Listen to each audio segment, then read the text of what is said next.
the masses. Headline edition, July 8, 1947. The Army Air Forces has announced that a flying disc has been found and is now in the possession of the Army. If the game is rigged, change the game. Game changer. I occasionally think how quickly our differences worldwide would vanish if we were facing an alien threat from outside this world. This is Fade to Black with your host, Jimmy Church, on the Game Changer Radio Network and KGRA, the Global Radio Alliance. I need your help to get to the year 1985. You're listening to Fade to Black with Jimmy Church on the Game Changer Network. Good evening. Fade to Black. Bespoke radio for the masses. Yeah, man. That's what I'm talking about. Today's Tuesday, April 17th, 2018. 107 days into the new year, just 258 days left. We are live from a bunker somewhere in beautiful downtown Burbank, California. And I would like to welcome everybody listening all around the world, all across the United States. Hither and thither, to and fro, back and forth, up and down, east and west, north and south, far and near. This is Fade to Black for KJCR, the Game Changer Network, and KGRA, the Planet. I'm your host, Jimmy Church. What is cracking, everybody? How you doing?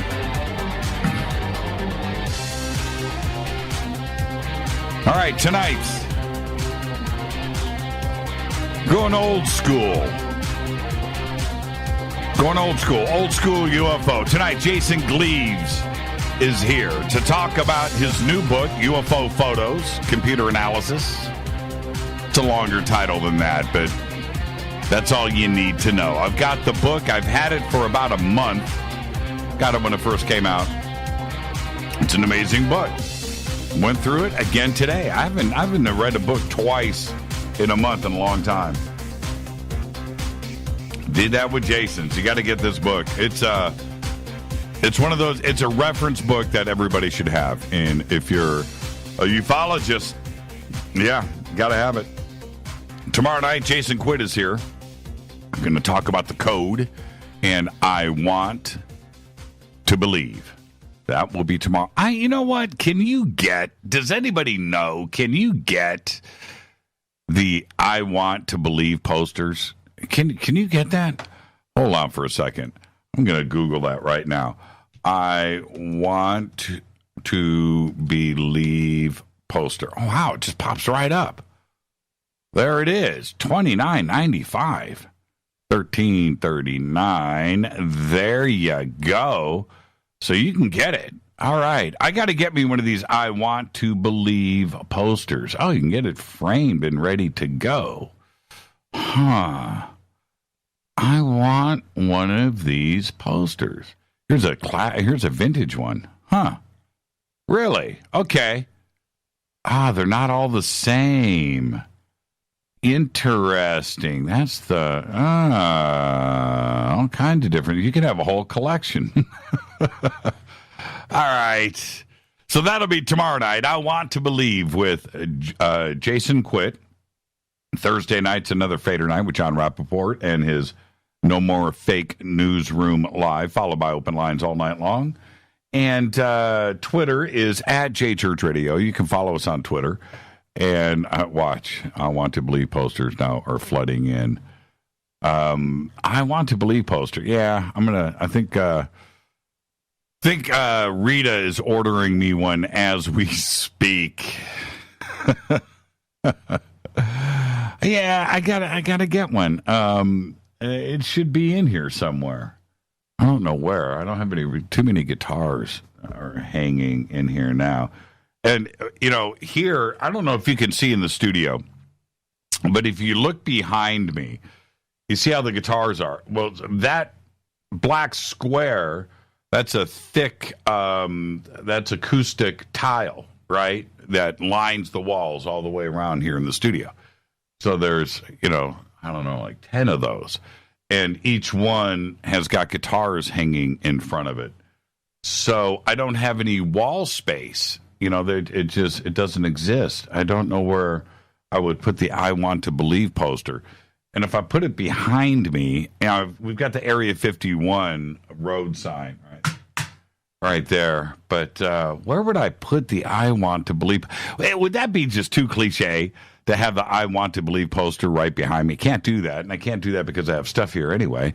I've got that over there in the acoustic treatment in the back. Yeah, wow. I don't know what I would do. Oh, man. Do I take down a Stratocaster to hang up the I Want to Believe poster? Oh, man. Okay. That's tough. That's a decision right there. Okay, so that's what's going on this week. Follow us on Twitter at JChurchRadio. You can still follow us on Facebook until On Stellar launches, and which is just about ready, by the way, On Stellar. But you can follow us and whatever over on Facebook and YouTube, of course. You can subscribe to our channel over there. Everything is Fade to Black. You know what to do. And you can click on those buttons over at jimmychurchradio.com. Any questions or comments during the show tonight? Hashtag F2BQ. But if you want to hang out in the sandbox and look at pictures of me in water, that's an interesting shot. And I still don't know where that picture came from. I don't know. I like it, though. I mean, I like it. There's a pool. It looks... It's not our backyard. I don't know. I don't know where that picture came from. But it's a good one, though. And it looks like a selfie. Or did somebody take am I superimposed? Did somebody do a Photoshop? It's an interesting picture. All right. I do like it. You can email throughout the show, Jimmy at jimmychurchradio.com. We got some breaking news. CIA Director Mike Pompeo met with Kim Fatty Fat in North Korea over Easter weekend. That's right. And according to leaked documents, they ate marshmallow bunnies. Seriously, they really did. But that's breaking news. Is this North-South Korea thing finally going to come to an end? It's big news. It's really big news. Oh, would it happen without Trump? Now, that would be something even more interesting, wouldn't it? Let's ponder that one for a second. Okay. I was really looking forward to that. But may not happen. I said that it wouldn't. I said that it might not happen. It was too good, just too big. Too big. I mean, it was just, that's even in Trump's world, right? That's even too big. I just mentioned On Stellar, and I'm going to have an update here in the next couple of days. Some big news. But what you need to do, and this is serious, is you need to go and register for OnStellar now. Go to onstellar.com, OnStellar.com, onstellar.com. Register. Just register with your email. It's simple. You don't have to do anything. Get your password, verify through email, come back, get your username, get a promo code for yourself. You can just use your first name, Bobby, Janet, whatever. And get promoting. You're going to want to do that because first off, and what is most important here, this is the next great social media platform. It's going to be talked about just like Facebook and Twitter. It's going to be that big. It's going to be that cool. All right, so you need to go and do it now. The platform is ready for alpha and beta testing, which is getting ready to kick off, and you want to be part of that. And when you go, I can assure you, who was I talking to today? I was talking to, I can't remember. I would say his name. If I could, I would say it. It was, anyway. And I said, look, man. It is bleeping amazing. I went, I danced, I saw, I tasted, and it is everything that you need, and it all works. It's just like incredible, and what it looks like. And we've got some really cool little nifty little tricks too, that little features that are completely original. You're going to love it. On Stellar.com, promo code Jimmy, and go and do it now. So you're ready and good to go when the platform makes its official launch. They were saying Q4. I was telling you Q3, and it may even nudge up a month before that. I mean, they are ready to go. So go and register now on Stellar.com. And again, it incorporates all of the best things, everything that you need and want and expect out of a social media platform. You've got it here. Everything. And it's geared towards us based on the blockchain. It's incredible. Absolutely incredible. The look, the feel, the functionality, the UI, the UX, it's just incredible. Incredible. It's absolutely incredible. This is not some hodgepodge thing. This is as cool as anything else that is currently out there on any level. It's that great. On Stellar.com, OnStellar.com, promo code Jimmy. Our next event, it's coming up. I was talking to Sonia Grace today, and here we are. It's April 17th. So that's it. We are less than 6 weeks away from Contact in the Desert.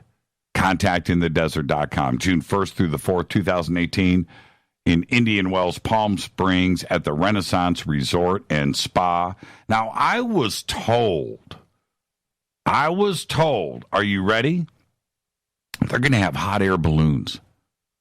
They're going to have hot air balloons there for frigging sky watching. Yeah. Would I do that?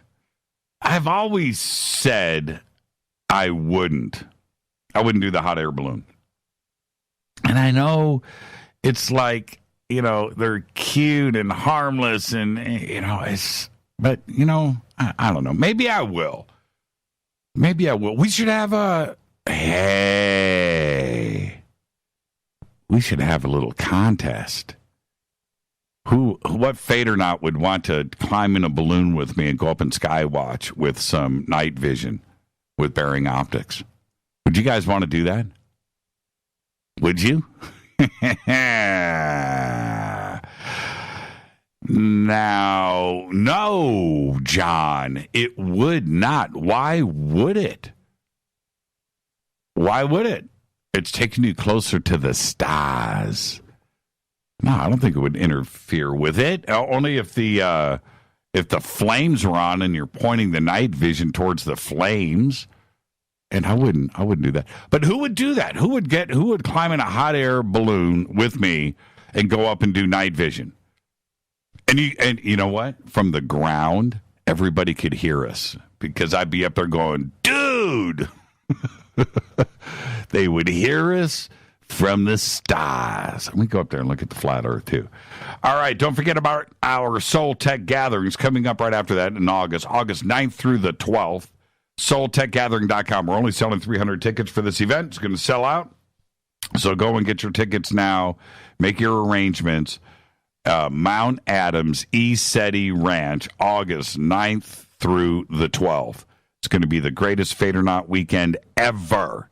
SoulTechGathering.com. Don't forget to subscribe to our podcast. Over 835 shows. Custom apps, Apple, Android, all platforms, just $2 a month. And also become a Oh, I forgot. Oh, man, their Top Deck. I won't have time to do it during the commercial breaks. You're going to have to wait till tomorrow. I have, I left them in the car. I have the Fade to Black, the new Fade to Black T-shirts. I was going to hold them up to the bunker camp tonight. It's my bad. I'll see if I can get somebody to go up there and grab them and bring them down. Okay? All right, bring them down to the bunker. Yeah, they're cool, too. They're really nice. You're going to dig it. So Go over, become a Fader Not. If you are renewing your Game Changer, right? If you're renewing, you're re-upping your Game Changer account, you're going to get the new Fade to Black T-shirt. Yeah, they're really cool. And we have the new Fade to Black hats. Fade to Black hats now say, have the Jimmy Church Radio on the back, which we didn't have. They were only one-sided before, so now they're front and back, and they look really cool. So those are new, and we have the new T-shirts.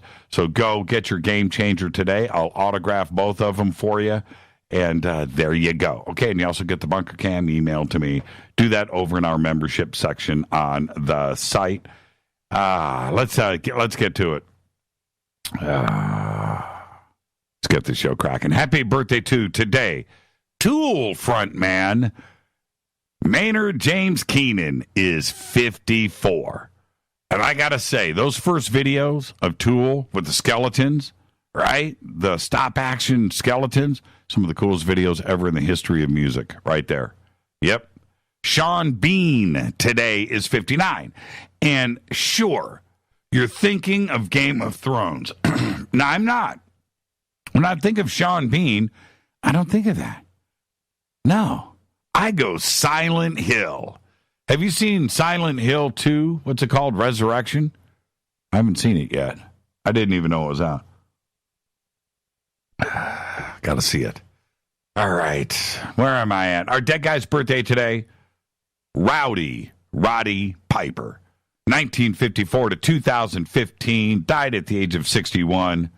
Star of one of the greatest documentaries in film. And it was called They Live. Can anyone name a movie or TV show that Sean Bean survives? Yeah. Silent Hill. It's his wife and daughter that don't make it through that one. Well, they do. Kind of. Man, Silent Hill. Missed that video game. Our dead guy's birthday, Roddy Piper. And the film They Live, which is still one of the great alien E.T. films of all time. It is truly a documentary, just an amazing film. And I'm here to kick ass and chew bubblegum, right? Just an incredible film. On July 31st, 2015, Piper died in his sleep of a heart attack at the age of 61 right here in Hollywood, California, at his home. On this day in history, OTD, Apollo 13, after suffering a severe malfunction on his journey to the moon, safely returns to Earth. Fader fact: only one home in the United States receives more visitors per year than Elvis Presley's Graceland. And that is the White House. What? He survives in The Martian? Sean Bean was in The Martian? No, he wasn't in The Martian. Was he? Was Sean Bean in The Martian? I don't remember that. Oh, okay. All right. Tonight, Jason Gleaves is here, live from the UK. We're going to talk about his amazing new book, and it's called UFO Photos, Computer Analysis. And the book, which I have here, the book is, I'm going to talk to Jason about this. It's called UFO Photos, Computer Analysis of Worldwide UFO Images Through the Decades. That's the official title of the book. This needs to be in everybody's collection. And as you hear us go through everything tonight, and speaking about this, you're going to know that. You're going to you've got to have this book. It's a reference book, not only of the analysis, but of historic photos. And some of them I had never seen before. And there's a couple of cases in here that I wasn't totally familiar with. And he breaks it down. We're going to do all of that tonight. Old school UFO with Jason Gleaves live from the UK. Tomorrow night, Jason Quidd is here. Thursday night, Fader Nights with John Rappaport, followed by Open Lines all night long. Now, oh, man. Somebody sent me an email the other day, said, hey, Church, you sound like a shock jock. that plays loud rock and roll music, and you're doing shows that are so interesting and important, and they don't go together, man. You need to be more serious. I was like, well, I guess I'm going to be a lot more unserious, because that's just me. That's my personality, and that's my voice. And it was just kind of weird, that somebody would take the time to send that email. And if they're listening right now, they listen to the replay or whatever, they're going to know exactly who they are. Have you seen the movie Gattaca? Now, there's lots of reasons why I love the movie Gattaca, and I've seen it many, many, many times. First off, story's great. I love that.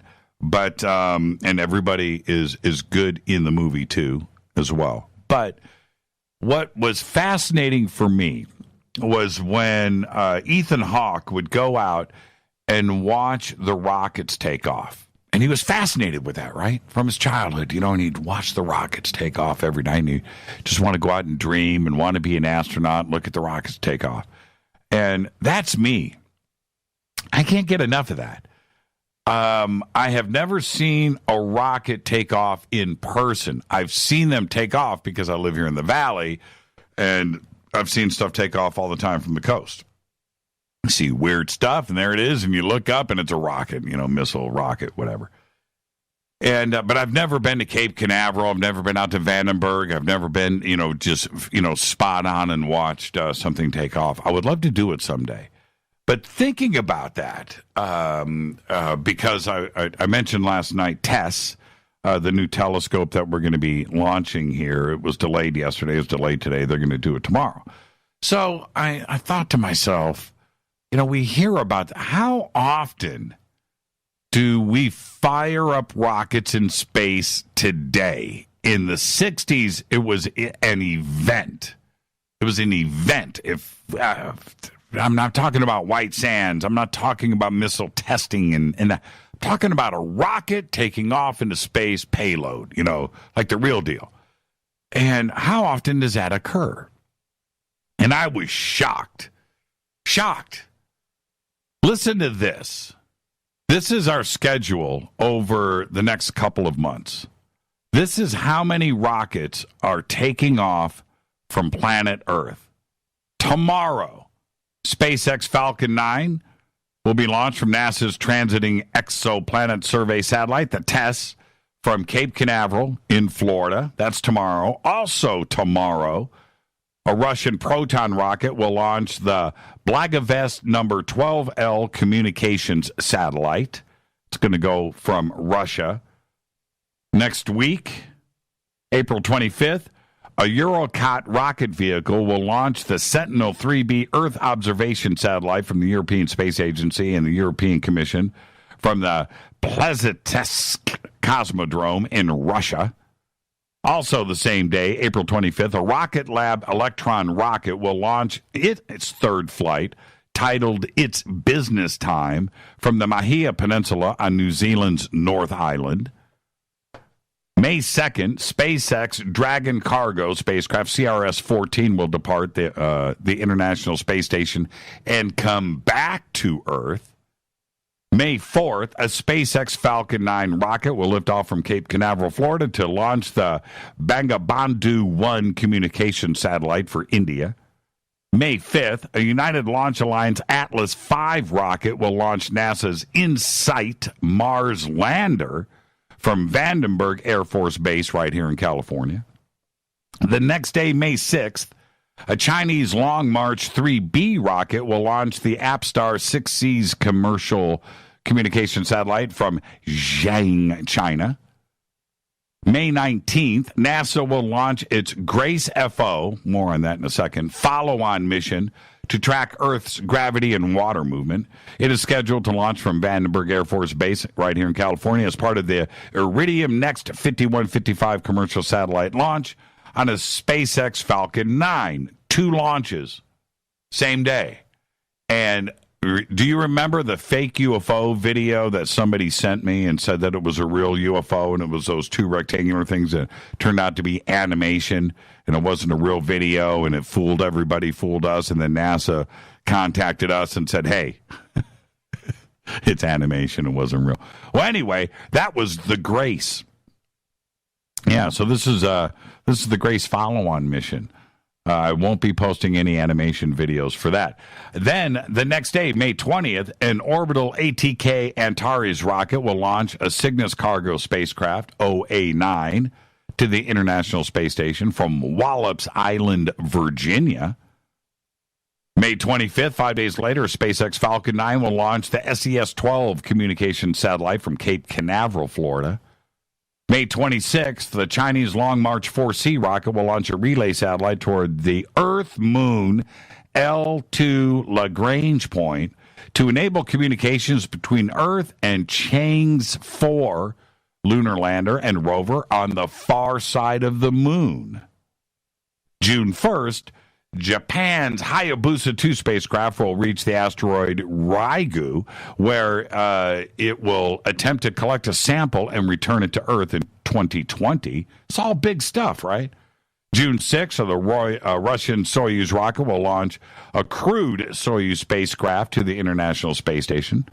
June 13th, the SpaceX Falcon Heavy rocket will launch the U.S. Air Force's Space Test Program 2 mission with a cluster of military research satellites. June 13th, same day, an air-launched orbital ATK Pegasus XL rocket will send NASA's Ionosphere Connection Explorer into satellite orbit. June 28th, the SpaceX Falcon 9 will launch the Dragon cargo spacecraft up to ISS. The ISS, did I say ISIS? The ISS. Also in June, without specific dates, we have this. SpaceX Falcon 9 will launch the Telstar 19V communication satellite from Cape Canaveral. India's geosynchronous satellite launch vehicle, the MK-3, will launch the GSAT-29 communication satellite from India. Then Chinese Long March 3A rocket will launch the Fengyun 2H geostationary weather satellite from Zhang, China. And then right after that, a Chinese Long March 2C rocket will launch the Pakistan remote sensing satellite, the PRSS-1, from Taiwan, Japan, or China. So I was and this is what I could gather. This doesn't include top secret military launches that there is no information on. There are some other dates without specific cargo. There are rockets without dates and so forth. But this is what I could find. And so over the next 2 months, nearly every other day from April 18th all the way to the end of June, right? So just about 2 months. Just over 2 months. Every other day, you've got a rocket launch. And it reminds me of Gattaca. Think about that. It's crazy. And it's all over, too. It's just not Cape Canaveral. It's Virginia. It's the Marshall Islands. China, Russia. It's everywhere. Yeah. Vandenberg, California. Incredible. The movie Gattaca. It's live and well today. I'm going to get out of here and come back with our guest tonight, Jason Gleaves, live from the UK. I'm going to talk about his new book, and it's a great one. It's one that you need to have. UFO Photos, Computer Analysis of Worldwide UFO Images Through the Decades. I'll be right back with our guest, Jason Gleaves. Stay with me.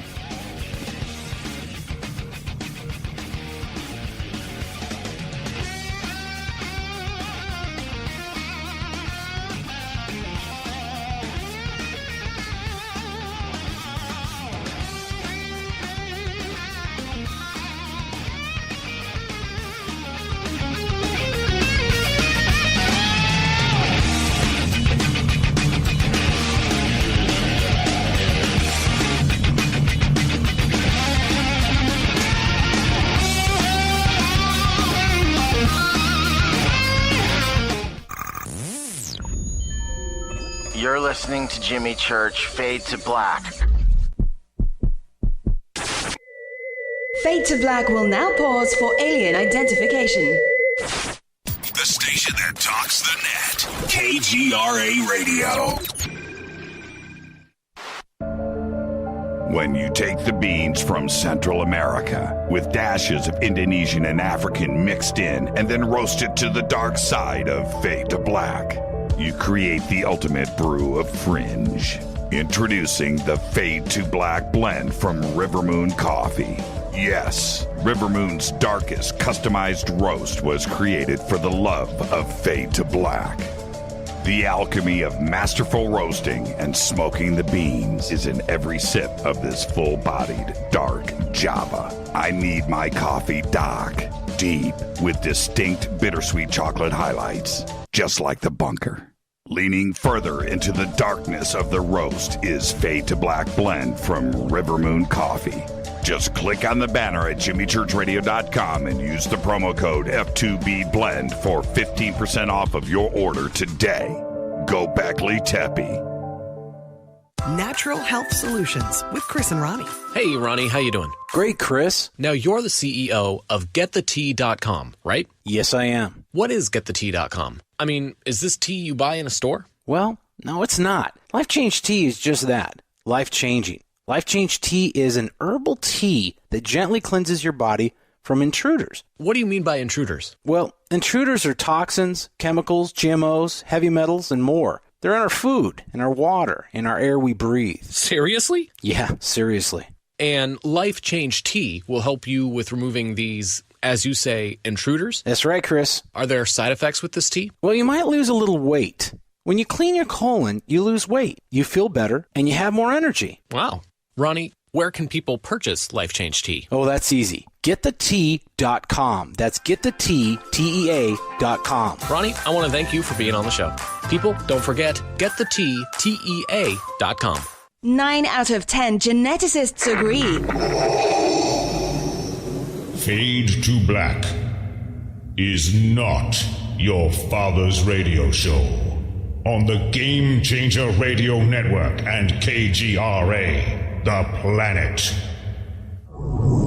Win big with KGRA this summer. Tickets and hotel accommodations to the biggest conferences, autographed books and DVDs, chances to win all-inclusive conference cruises, and private dinners with your favorite KGRA hosts. Click the contest tab at KGRAradio.com for your chance to win big this summer. Your contact for the best alternative talk radio on the planet. KGRAradio.com. Hi, this is Rob Reiner from Anvil, and you're listening to JimmyChurchRadio.com. What's up? I'm Chris. What up? This is Kyle Massey, and you're listening to Jimmy Church Radio.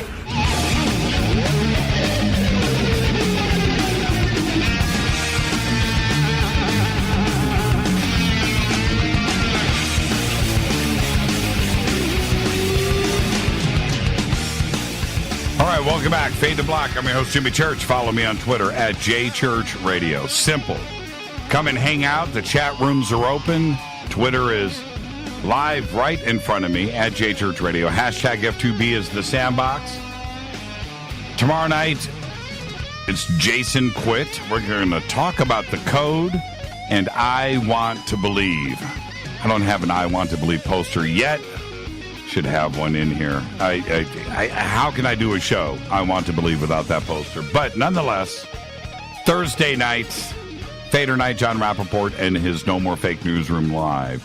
Tonight, it's Jason Gleaves live from the UK. He joined the Royal Air Force in 1986 at 17 years of age and completed his basic training at RAF Hereford, home of the SAS.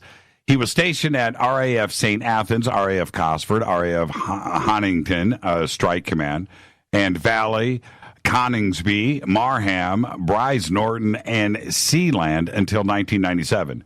His new book, UFO Photos, Computer Analysis of Worldwide UFO Images Through the Decades, covers historical photos using up-to-date processing techniques of unidentified flying objects and anomalies through the decades taken from around the world, revisiting some of the well-known and documented UFO cases from the past to more recent times. Tonight, we're going to discuss his new book and his own personal UFO account at RAF Cosford Air Force Base during 1993 and the important connection and aftermath regarding the UK Ministry of Defense UFO project. And I would like to welcome for the first time to Fade to Black, Jason Gleaves, live from the UK. Jason, good morning. Hi, Jimmy. Are you up? How are you? Are you up? Is the head clear? Are you good?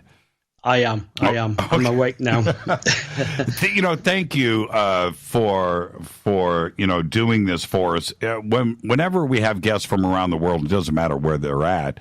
We're here in Burbank, California, and the time zones, they just mess things up. But we're a live show with a big audience, and we don't tape interviews, and it's always one of those things. But just thank you. It's an important book. This show just strives on knowledge, and we want to thank you for that in advance.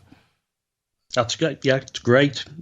It's early in the morning here, but it's glad to be invited on the show and discuss the book. Well, we have one thing we've got to get out of the way. I know you listen to Fade to Black, so you know that you're about to get the first-time guest disclaimer. So let's get that out of the way, which is, Jason, it's just you and I sitting on my couch talking as friends, and where the conversation starts, it starts. Where it ends, but we're going to end as friends. You ready to go? I am. Now, I'm interested. Okay, first off, I highly recommend the book to everybody. The links on where to get the book and everything, they're all up at jimmychurchradio.com. We'll talk about that a bit later. But this is something, I think it's an important book. I think it's well-researched. It's well done. It's very pragmatic. I like a healthy dose of skepticism with my ufology, right? And you really approach it from a clean mindset. And hats off to you for that. It's just a tremendous book with a lot of research.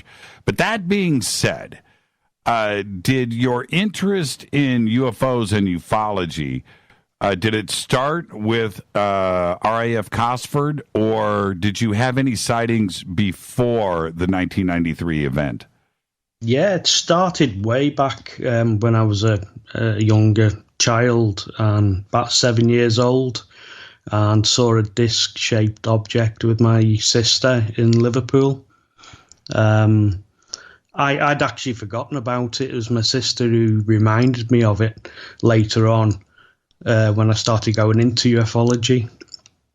And basically we were playing upstairs as young kids, and she sort of got my attention and said, "Do you see that out the window?" And there was a disc-shaped object outside the window, and then it took off at high velocity, and then we just carried on playing.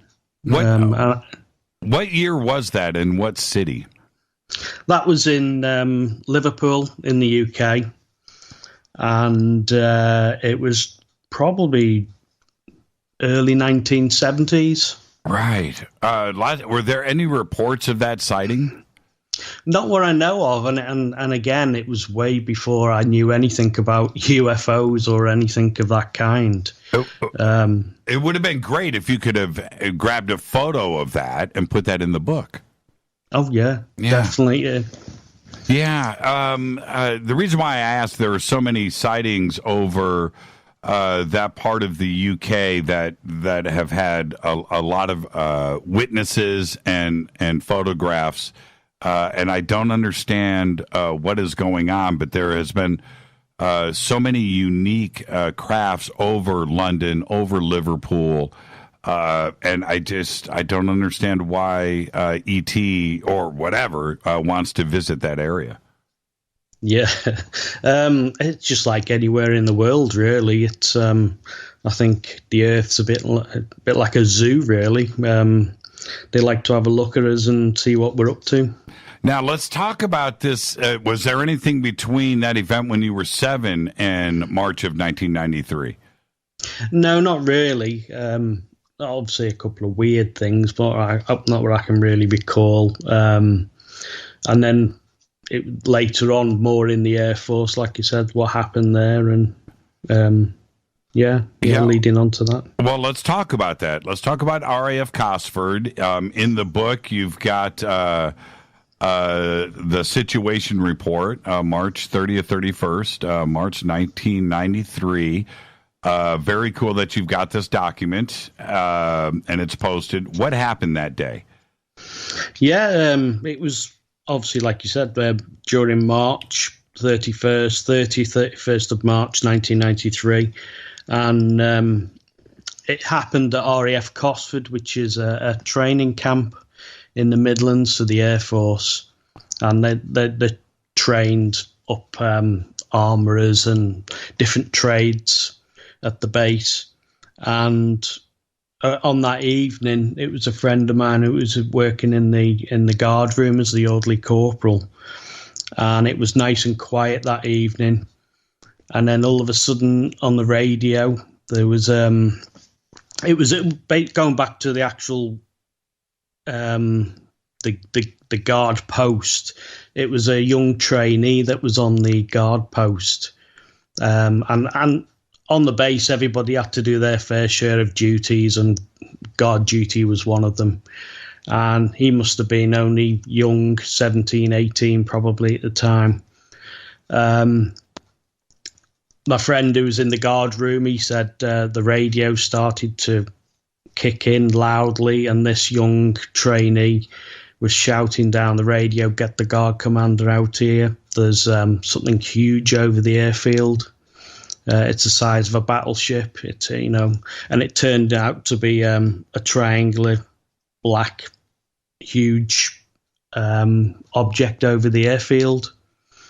And by this time, all the guard patrols had turned up, and the guard commander and everybody, and saw this object, which incidentally was seen throughout the UK that evening by on-duty policemen, civilians all around the UK. And it went, obviously, from RAF Cosford onto another Air Force base, which is not too far away, RAF Shawbury, helicopter base. And another person who I've had dealings with, who was on duty air traffic controller, they got a radar lock on it, and it came in over the base there, and it was firing lasers down on the runway there as it came in. So it was quite well documented at the time, and as you can see in the book, there are official documents there as well that you can actually read up and see for yourself. Yeah, it's a very interesting read, and we'll go over that in just a second. Did you witness anything yourself? Not that I was on the base that night, but he was my good friend who was in the orderly corporal in the guard room that night, who was in charge. And what? How many witnesses? I mean, was everybody just talking? They must have been, right? Everybody was talking about it. What did they see? Not really. It wasn't really spoken about much on the base itself, and I don't think things were spoken about much at that time. And it took me a few years really to get anything out of anybody really speaking, and we sort of knew it happened, but it was all quieting down, if I should say that. And obviously, Nick Pope was involved the day after, and Nick Pope was obviously in charge of the X-File desk at the MOD in London, Whitehall. Right. And he had dealings with it the day after. So now, in the book, you've got one of the satellite images of where the guard post is, and then there's the runway out front, and where the black triangle was sighted over the runway, oddly enough, and it was quite large. But what is interesting here, it's a clean line of sight, isn't it, from the guard post to the runway? Yeah. As you can see in the book, anyone that can see the photographs, the actual photograph is the actual photograph of the guard post. That was and I put the computer enhanced image on just to show where the obviously the object was. But you can see a plan view of the runway, and if you actually visit RAF Cosford, you can go up to where the actual gate was and see where the runway, how close it is. So it was all really nearby. And the second map shows the flight path from Cosford to RAF Shawbury. And how far apart are the two bases? You can see it was on I did it via a Google map, so it's an accurate map. It's probably about 20 miles, if that, but I don't know, as the crow flies, it's probably more direct route. And like I said, it was witnessed there by the on-duty air traffic controller who had a radar lock and everything on it. Yeah, I can only imagine. It had to have been followed. Some of the quotes here from some of the witnesses are pretty incredible. And it did make the headlines and the news. But what's interesting here, in one of the police reports, it says, I have to report that at RAF Cosford on March 31st at, time, 1:15, that's redacted his name. I was on mobile patrol, and the lights appeared to be flying at great velocity in a southeasterly direction at an altitude of about 1,000 feet.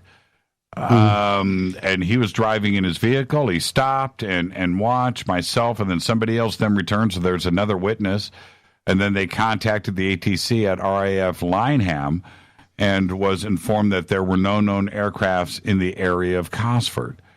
They contacted RAF Bryce Norton and was informed of the same. So this went out to all of the other RAF bases. Yeah, they definitely tried to find out the identity of the craft and anything else it could be, another Air Force, stray aircraft, anything else, and nothing came up.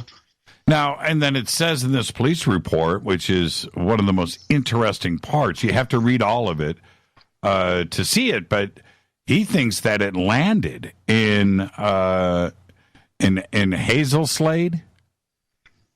Yeah. Like you said, it was seen. Whether it was seen after Shawbury, from Cosford to Shawbury, but definitely seen before throughout the UK. And I've had people who have actually contacted me who have seen similar things right around that area as well. So, it was really well documented, and I know Nick talks about it a lot in his talks, and if you can hear him, and I put links in the book of his actual YouTube talks where he does actually talk about it. So, and he did write a good piece in the book ahead of the incident itself and saying how he dealt with it, etc. So, like I say, documentation is all there. Nick says here, I believe this is Nick Pope, Ministry of Defense. Is this one of his documents?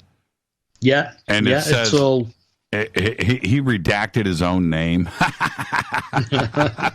It says Ministry of Defense right here. It says, as we discussed, I'm currently looking into a wave of UFO sightings that occurred on Wednesday, March 31st at around 1:10 a.m. I would be grateful if the appropriate radar tapes could be transferred onto video and examined. I have attached one of the most recent detailed reports received, together with a map showing the timings, approximate locations, without going into that. And he says, there is some confusion about the height, size, and speed of the objects, but enough evidence to suggest that something unusual occurred.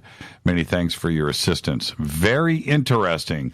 What did Nick draw as far as conclusions? I don't think they did. As to this day, I think it's still a bit of a mystery to the identity and everything else related to the aircraft or ship, whatever it was. And the police reports all say police in confidence. Is that their version of secret or top secret? Yeah, all the documents you can see in the book are the released documents by the MOD. So that's why they've all been blanked out, and you can see just partly, but they've all been officially released. What do you think it was? Do you think it was us or them? I really don't know whether it was a secret covert military craft. Like I say, I don't really know. I do think a lot of sightings are secret covert craft, and it suits the military when somebody says they've seen a UFO, etc., because it's the perfect cover story. The Belgium Black Triangle wave, I can't dismiss. This date is 1993, right at the end of the wave, right? And I find that very interesting. But the timing is very suspect, isn't it? Yeah. That was another good sighting. I mean, that was done via the military jet, actually followed with a radar lock the same. Pretty similar to the data that's being released now by Tom DeLonge and To the Stars Academy. So, yeah, but way ahead of that, obviously, in time. Yeah, and what that press conference that the Belgian general held, that is still one of the best videos you can ever watch. Watch that press conference and their presentation on it. They truly didn't know what they were up against. They were really perplexed. Now, why did you decide to write the book? Was it because of the 1993 sighting, or did something else get your interest going in ufology? Yeah, just partly. It was more really I wanted to really teach myself and learn a bit more about ufology and get into it.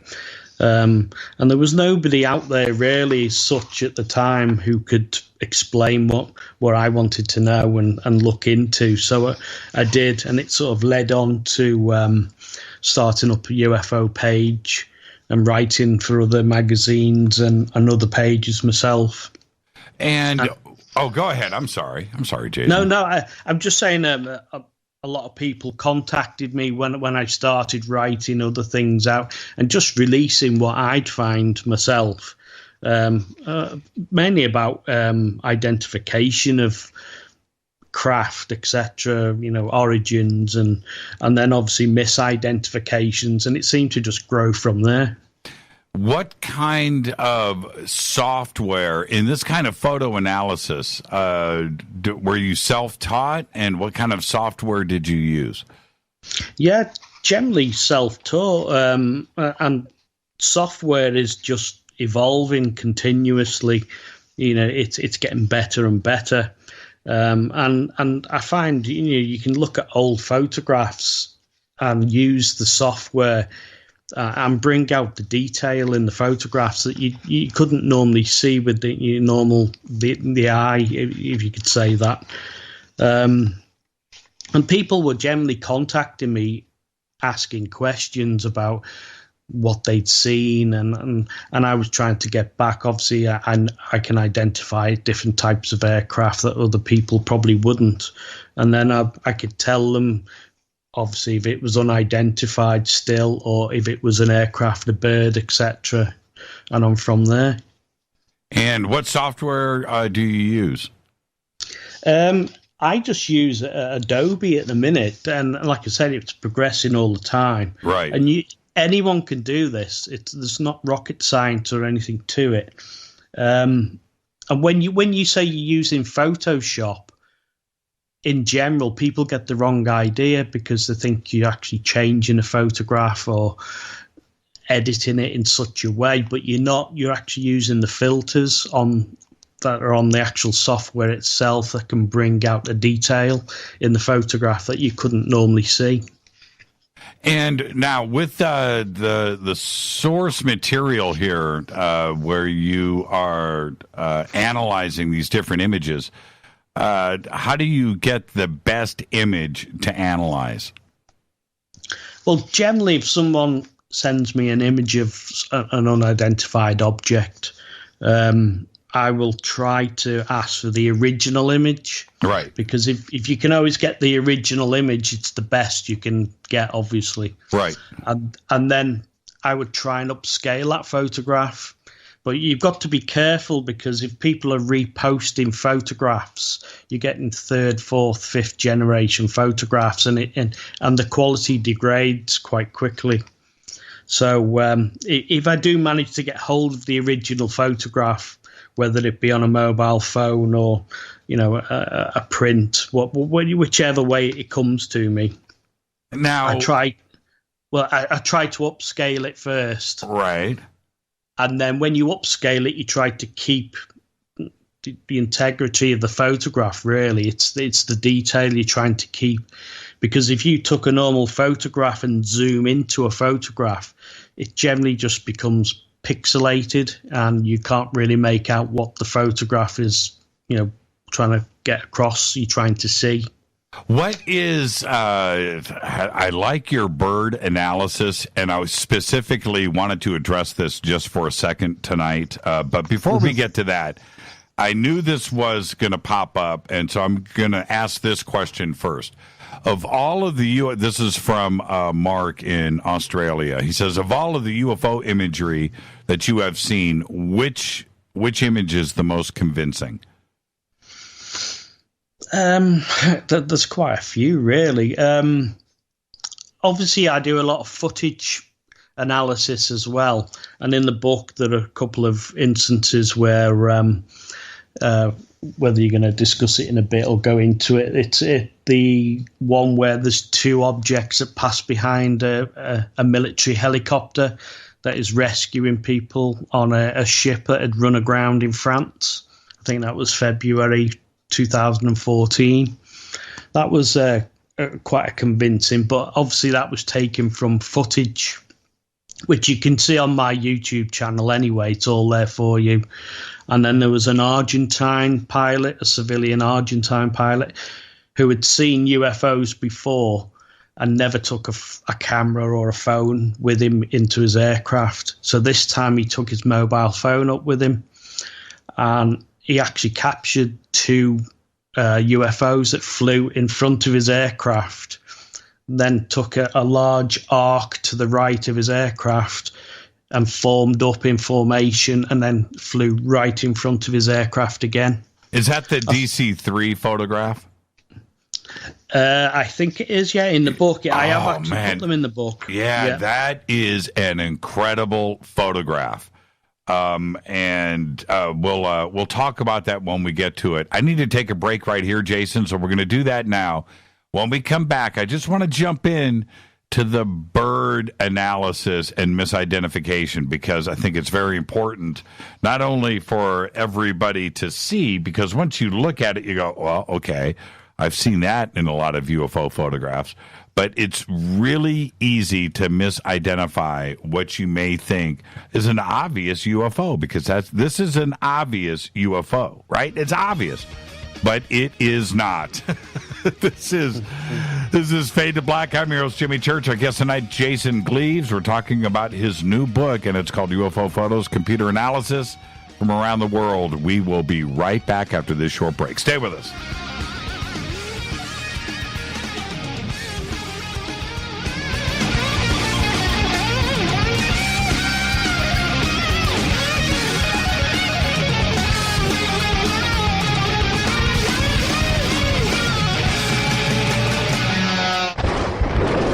This is Fade to Black with Jimmy Church on the Game Changer Radio Network and KGRA, the Global Radio Alliance.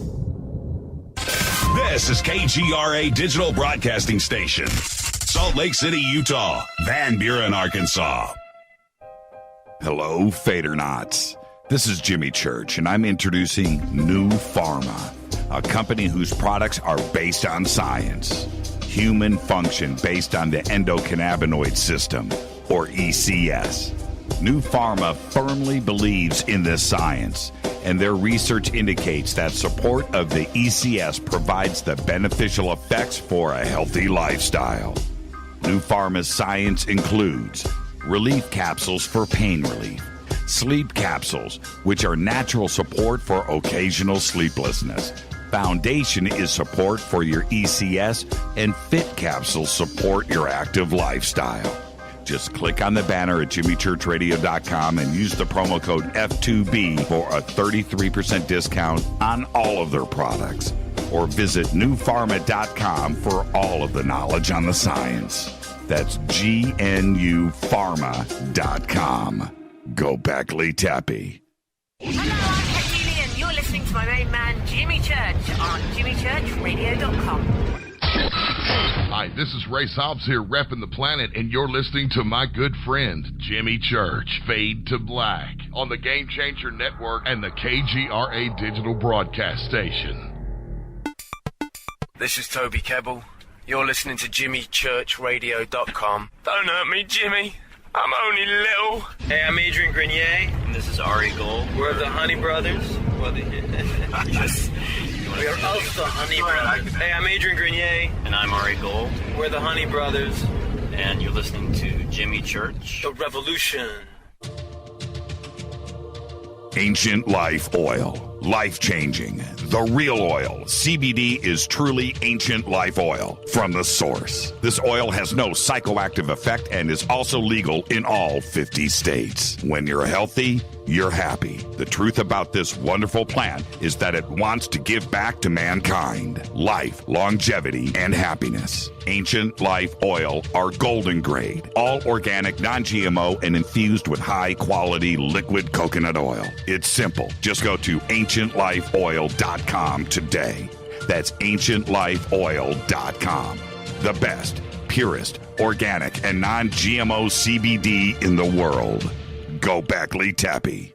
The statements made regarding these products have not been evaluated by the Food and Drug Administration. These products are not intended to diagnose, treat, cure, or prevent any disease. Please consult your healthcare professional about potential interactions or other possible complications before using any product. This is Micah Hanks of the Gralien Report, and you're listening to Jimmy Church on Fade to Black, across the globe on the Game Changer Radio Network and the one and only KGRA Radio, The Planet.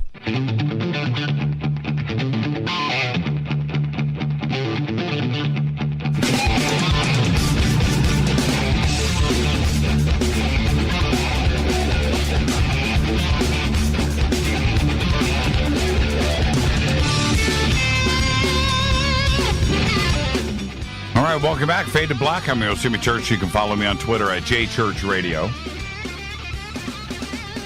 We're posting some of the images up there. You know, the Fadernauts are really good with that. And our guest tonight is Jason Gleaves. We're talking about his book, UFO Photos, Computer Analysis. And you can get the book. I suggest everyone to have this. You need to have this book for reference. I could not stop reading it. So go and check it out. Now, Jason, we were talking about, the bird misidentification. It's really funny because your analysis in the book, which is somebody grabbed some images and posted, turned out to be one of the images that you use in the book. It's not the same one that you used in the book. It's not yours, but it's out there, right? And you look at this, and I think that anybody, including myself, would see an image like this, and it looks clearly like it's right out of Independence Day, right? Looks like an alien craft, and it's just amazing. But it's a seagull, right? And... Yeah. But it's so easy to... How often do we see something like this? It's quite common, really, the misidentification of birds for UFOs. You got to remember the word UFO is unidentified flying object, so people just assume that UFO is extraterrestrial in origin or something else, and it's not. It's just unidentified. But I do get an awful lot of images of people that take photographs of birds, and if it's out of focus, depending on the distance relative to the person taking the image itself, it can quite easily distort and look nothing like a bird. Yeah, because one of your examples here, again, I don't want to spend a whole lot of time on this, but this is something that, as far as a reference go for any ufologist, is to go and understand the possibility of something like this being misidentified. And you've got an example of a bird in flight at 1/1500th magnification. You go up to 1/5 and then 1/5 and then where it's out of focus, and it goes from being, looks like a sparrow or something, just cruising, to the last image with it out of focus. It's a flying saucer. It's a flying saucer. Looks nothing like the original image of the bird on top. Yeah, definitely. And that's why people quite easily and understandable misidentify that they've seen a UFO, and it's not. It's a bird. And some of these birds can actually fly quite fast, depending on, again, relative to where you've taken the photograph to you. It can appear like it's traveling quite fast. Now let's jump into before we get into the photographs. Now you have lots of examples of aircraft and where aircraft can become distorted, and depending on if it was video or a still camera, but they can do the same thing that birds can do, which is out of focus, and the next thing you know, you've seen a UFO when it's not. It's just a common aircraft. Yeah, and again, military, civilian aircraft, they can all be misidentified. In the book, there's actually a case that I was presented by Philip Mantle, who's a ufologist in the UK, and he is actually the publisher of the book through Flying Disc Press, and he quite often gives me photographs, etc., to analyze for him. And he actually gave me one of a pilot. He was actually on holiday in Wiltshire in England in 2004, and all I was presented with from Philip was 2 photographs that are actually in the book, and one you can see yourself. It's a military jet. You can see the aircraft outline, but there's 2 more in the photograph below where there's a Union Jack flag in the middle. Yep. And that was the subject he was taking the photograph of. But either side of the flag, you can see. First of all, when I first saw the photograph myself, I just assumed, like everybody else seeing them, that they were disc-shaped objects. But then I analysed it, went further, and as you can see later in the book further, you can see that I identified them as military jets. There they are. I mean, even for me, certainly the one on the left looks like it's a jet, but the one on the right, I could see that being misidentified, and you need to know what you're looking at here. Now let's jump forward. Now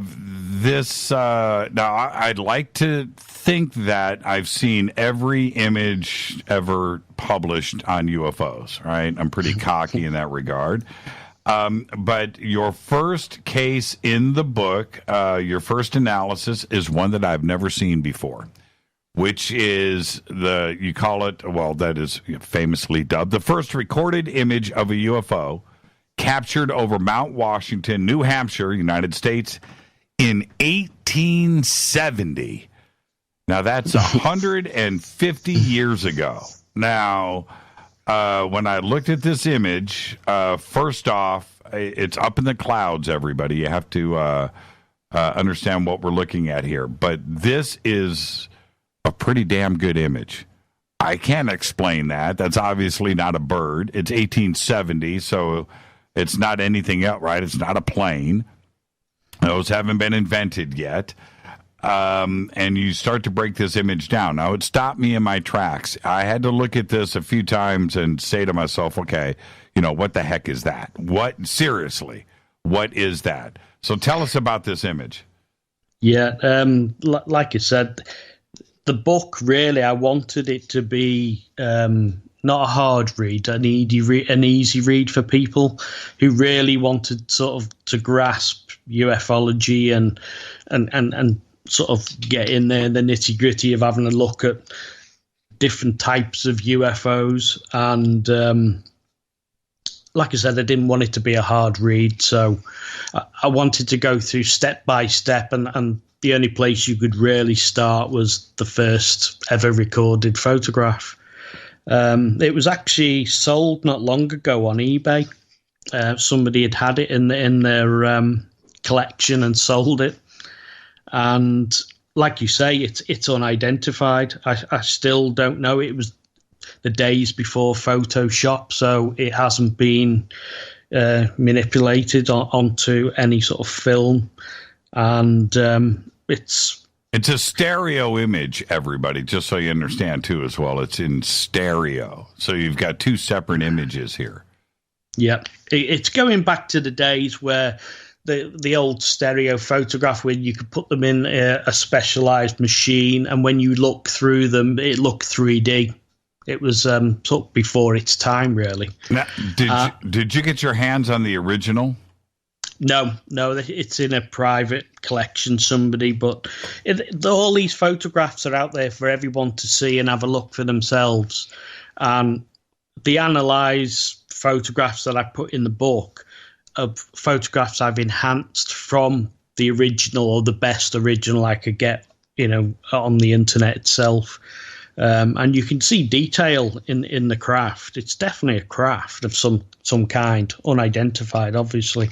Now, it's, again, 1870. The description, if I'm going to give a description of this, it's your classic cigar-shaped craft. Yeah. But then, again, we've got no other details on the photograph itself, so you have to sort of take a step back. It could be a photograph taken from an end elevation looking at a triangular-shaped craft or anything because of the angle. It could be flying towards you. It could be so. But first impressions, it does look cylindrical in shape and out of place, definitely out of place. And how big do you think this object is? Is there a way for you to figure that out? Not really, unless you went to the vantage point where the photograph was taken, and then you could work out from there. But it doesn't look small on the original. It's obviously taken round Washington, New Hampshire, and it was from the top of a mountain. And you can see the clouds in quite good detail as well. So it's good for perspective to get other things in photographs, trees, shrubbery, cars, roads, etc. And these have got clouds there, so you can actually see. It looks, if I'm going to guess by looking at the clouds here, I'm going to say this is definitely hundreds of feet long. And with your analysis on it, you said that you could see detail on the craft. What do you think that was?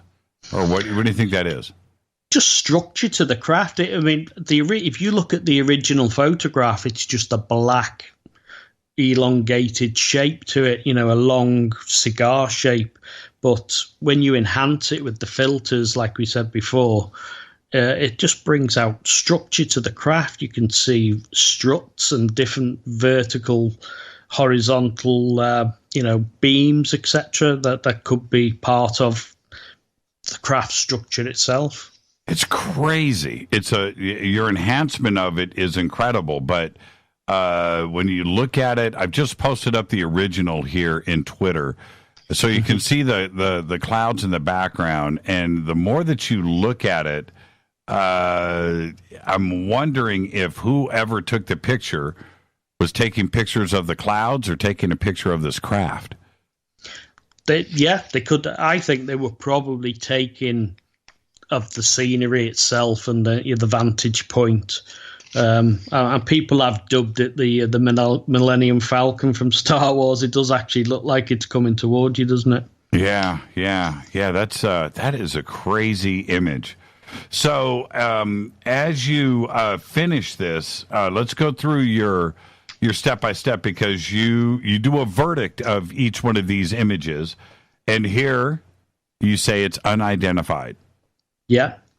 But basically, if I ever analyze a photograph or do an analysis for somebody who's a photograph and I'm actually wrong, I'd be the first person to come forward and say I was wrong and, go down that road. But it's just unidentified. You can't really say much more else to that. You can't. And now, what about the altitude? Well, again, I don't know the actual altitude it was taken at. Obviously, high up in the mountain in Washington itself. But again, I really do think it was taken of the scenic, the actual vantage point, and whether, again, it could have been taken by somebody actually seeing something and thought they'd take a photograph of it. It's absolutely incredible. That is an incredible photograph, and I've never seen it before.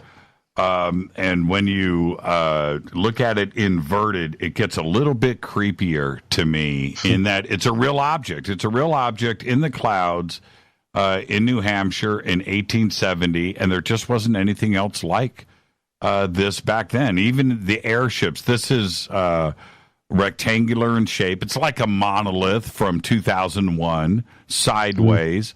I'm blown away by this image.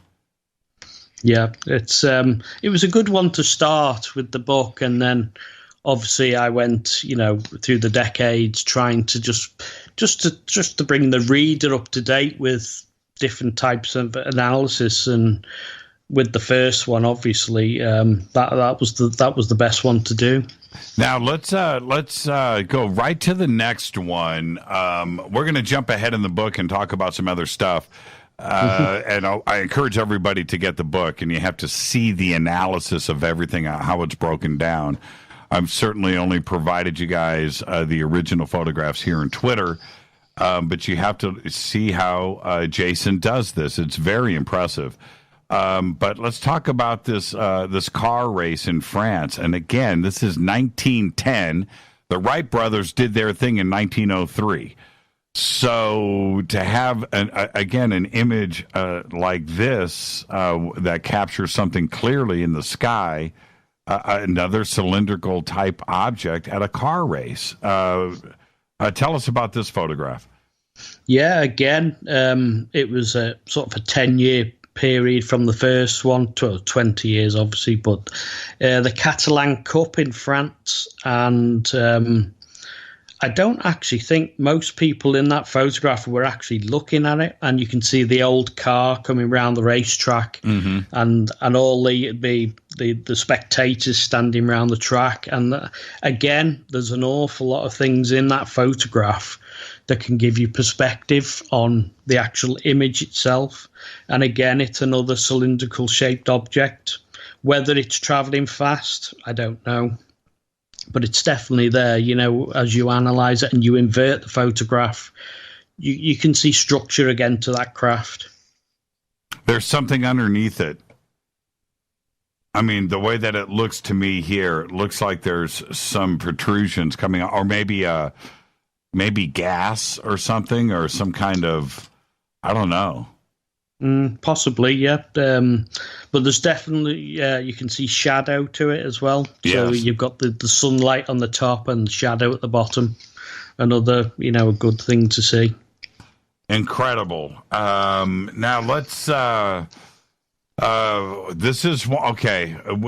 I do want to stay in order here just for a second, because the Cave Junction photograph in Oregon is a famous photograph.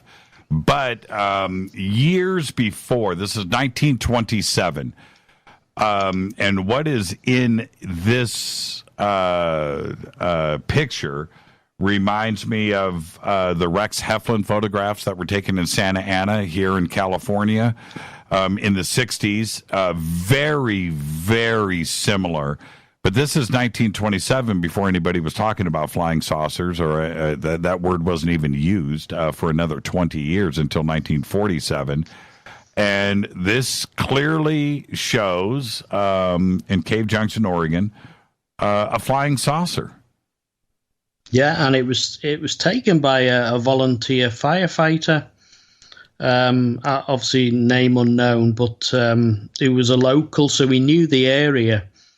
And it's your typical disc-shaped craft. And there's quite a few good details that have come out in the analysis, that you can see distinctive structure to the craft. And when you invert it again, and you can see, there's trees, valley, mountain in the back. Again, all good for perspective. The other thing, especially with these three photographs here, we are so used to digital manipulation and what goes on today. These, the early photographs before 1995, right? Anything that was on film is absolutely amazing, because you can tell if somebody's been airbrushed or something's been retouched. But that was the only way to modify a photograph back then. It was either to alter the negative, which always looked fake, or paint on an image and then rephotograph that image. And it always looked fake to me. I did a lot of photo retouching myself. It was my job. I did that for a while. And I know all of the techniques, and I got pretty good at it, but you can also tell when something was fake. And so when you look at these early photographs, and it's an unmolested version of the photograph like these that you're using here, you can tell that these were objects that were photographed at the time.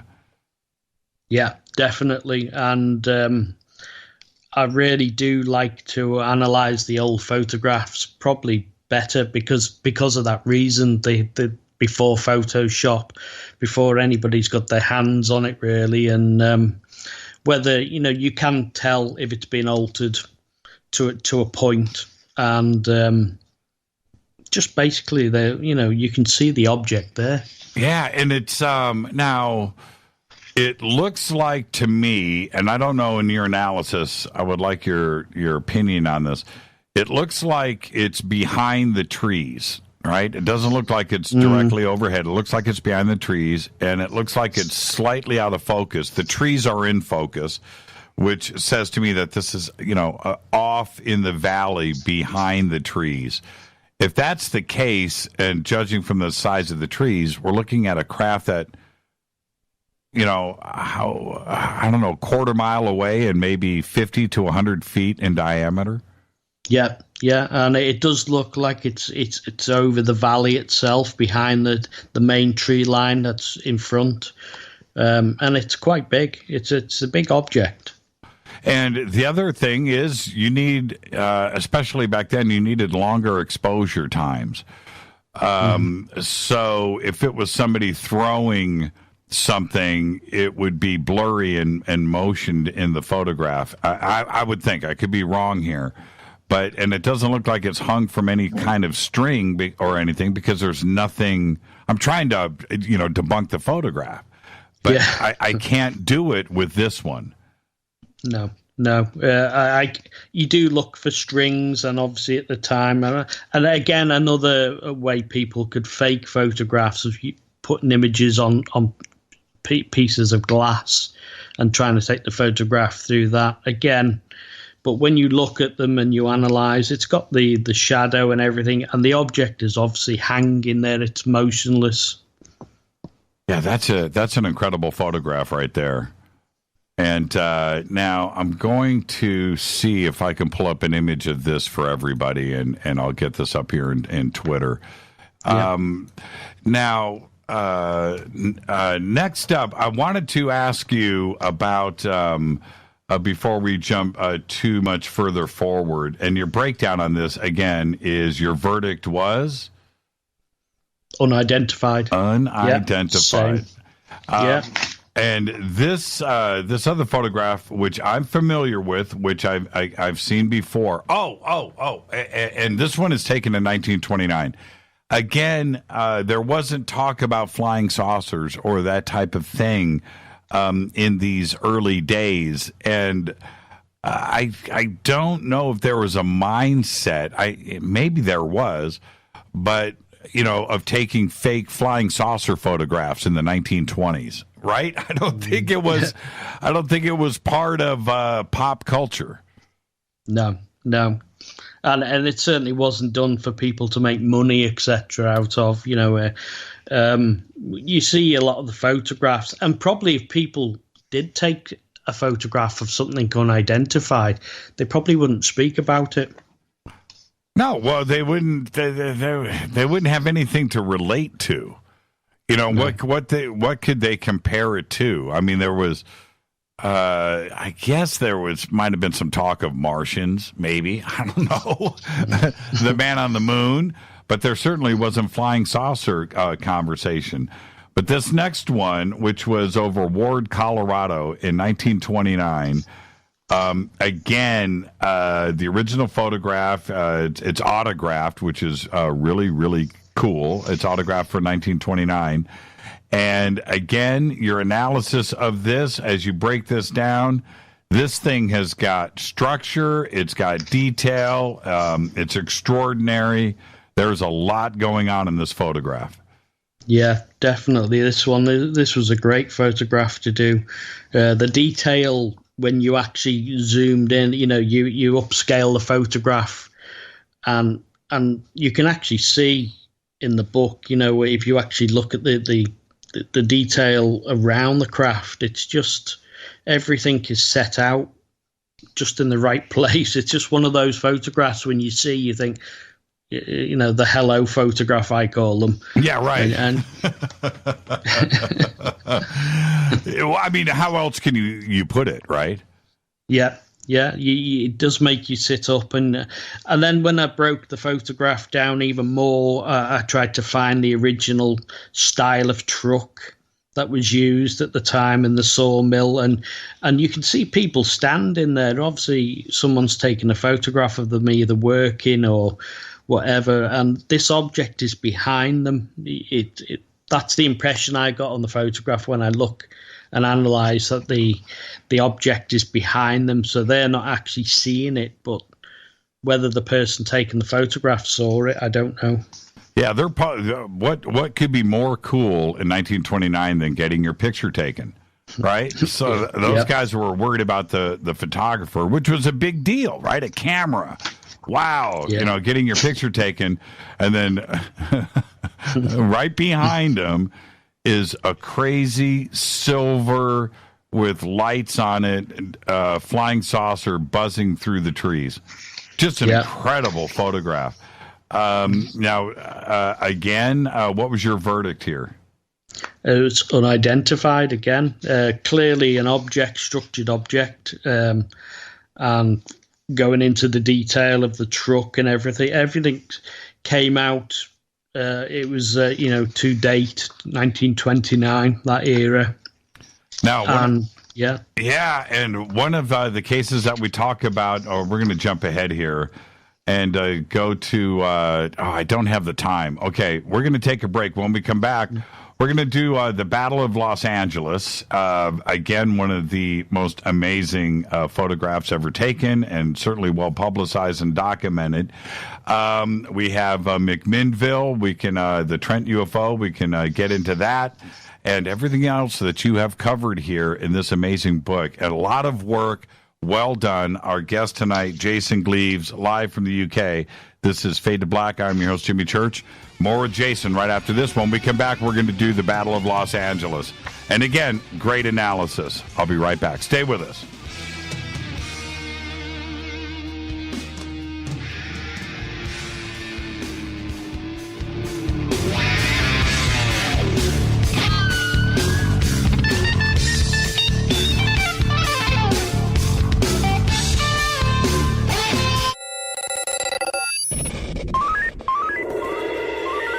Way out here, we listen to Jimmy Church. You're listening to Fade to Black.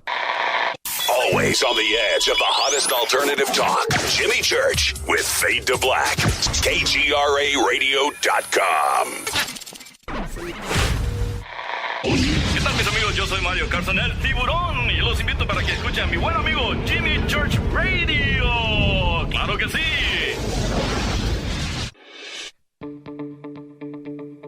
Hurricanes, earthquakes, wildfires. This year we've experienced more than our fair share.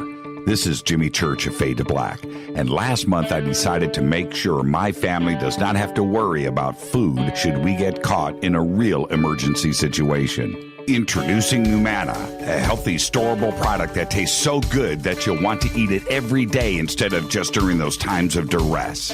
All Numana products have a 25-year shelf life, are MSG and GMO-free, no preservatives, and are made in America. With the Numana pack in your home, you'll be able to sleep at night knowing that you've protected your family. Not only have I tasted and tested, I own it. Now you can too. Just click on the Numana banner on JimmyChurchRadio.com and use the promo code Jimmy when you order. In addition to a discount, we'll send you an autographed Fade to Black t-shirt. Seriously. Go Beckley Tappy.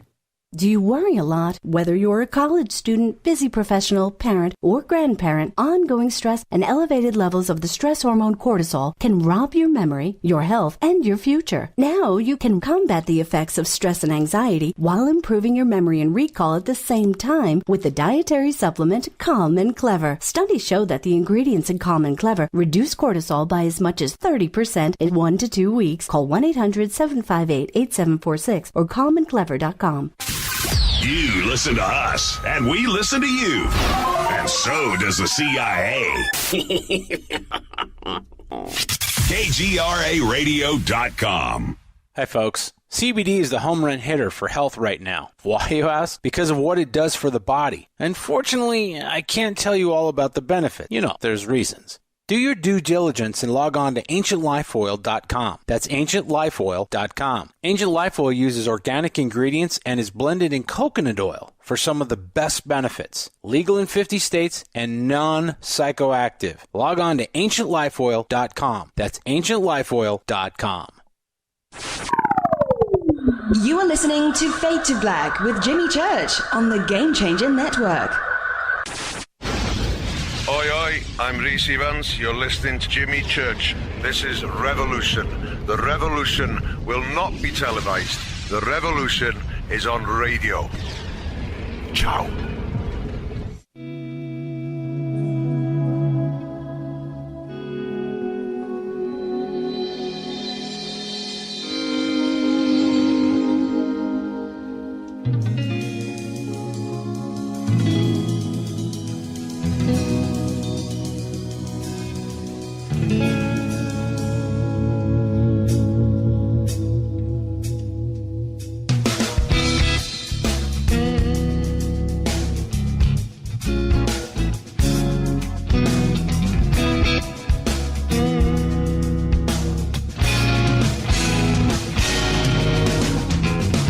Welcome back, Fade to Black. I'm your host, Jimmy Church. Tonight, Jason Gleaves is with us live from the UK. He's got a new book. It's called UFO Photos, Computer Analysis of Worldwide UFO Images Through the Decades. And now we're going to talk about the Battle of Los Angeles, which is one of the most documented cases and photographs in history. Front page of the Los Angeles Times had one of the most amazing photographs ever, which was all of the spotlights right off of the coast of California, lighting up an object in the sky with all of the anti-aircraft fire exploding around it. And Jason, this photograph, which I have studied over the years, I had always thought, and this is why everybody needs to get your book, I had always thought that was a diamond-shaped craft up there. Clearly, that is not the case, is it? No. It's a great photograph to analyze, and I really did think this needed to be in the book. As you can see, the original photograph, you can see the spotlights on this object and all the artillery fire going off around it. And it does look diamond-shaped originally when you do look. But when I analysed the photograph in more detail, it will, as you can see in the book, it come out completely different, and then amazed me really. Just really, it was. I think it was 3 months just as America had actually joined the war, because it was during 1942. Right. And everyone obviously thought it was either the Japanese Air Force or the German Luftwaffe attacking the city. And it was it turned into a bit of a free-for-all, everyone shooting at this thing. And it was late night. And like you say, it's well documented. Everyone can research this for themselves. And if you look into it, I just tried to give people and the readers what you can actually see, in detail when you've analysed it. The daylight shots that you did, the analysis of downtown Los Angeles from Wilshire Boulevard, heading out west, with the tower that you can see in the photograph, and the way that you've overlaid it, I mean, it was right there. It was right there above Los Angeles. And the other part for me about this is they didn't shoot this thing down. There was an object there, and if it was a balloon, it would have been shot down. If it was anything terrestrial, it would have been shot down, and it was not. And they just gave up. Ultimately, it just went up the coast and flew away. They never identified it, and they never shot it down. When you look at your breakdown here, and you've done a really, really good report on this, by the way, the best that I've ever seen on the Battle of Los Angeles. When I look at your filtered and inverted views, I don't even know how to explain what I'm looking at. What do you think? How do you describe it? Well, it obviously wasn't military because they were obviously trying to shoot it down. The only thing I can really say, it probably was extraterrestrial. I do actually say it was unidentified as the final verdict on the sighting, but like you say, when I analysed it, the actual images that came through, they surprised me, and I've seen quite a few different. I know, right? craft. It looks. You know what? Can I describe it in one word? Yeah. Creepy. Yeah. It's creepy. And you look at it sideways, it's organic. It looks ET. It looks alien. I totally agree with you. You look at that thing sideways, I tilt my head, and look at it sideways, and it's got a whole nother thing going on. But there is, on the left side, there's a smooth part of this object. With the two black holes. I don't even know how to explain that. With the highlights that are there going through. And then I don't know what's going on the top of it, what we're calling the top. That's absolutely bizarre. It looks like a Formula One helmet with wings. Right? It does. It looks futuristic. It does. That's crazy. And then the right side, I don't know what is going on there. I mean, part of that is the illumination from the floodlights, right? The spotlights. But it's highlighting a part of the craft that looks, I don't know. So what side is there a front? Would the front be the left side? It's really difficult to say. I know. It's creepy, man. That's a creepy. Yeah. It's an awesome job, and I always thought it was diamond shaped, and clearly it was not. It's asymmetrical. Yeah, as you can see, and you got to remember. I think there was over 1,400 shells shot at this object, and it didn't even move, did it? It carried on and then also the tragic side, I think five people were killed that night as well through the fallout, and I think 3 people were actually killed in a car accident. They did, car accident, a couple of heart attacks. Yeah, absolutely. Amazing. Okay, let's jump ahead. I don't want to run out of time. I know that I'm just going to let everybody know that Jason has things to do. Okay, so we need to move forward here pretty quickly.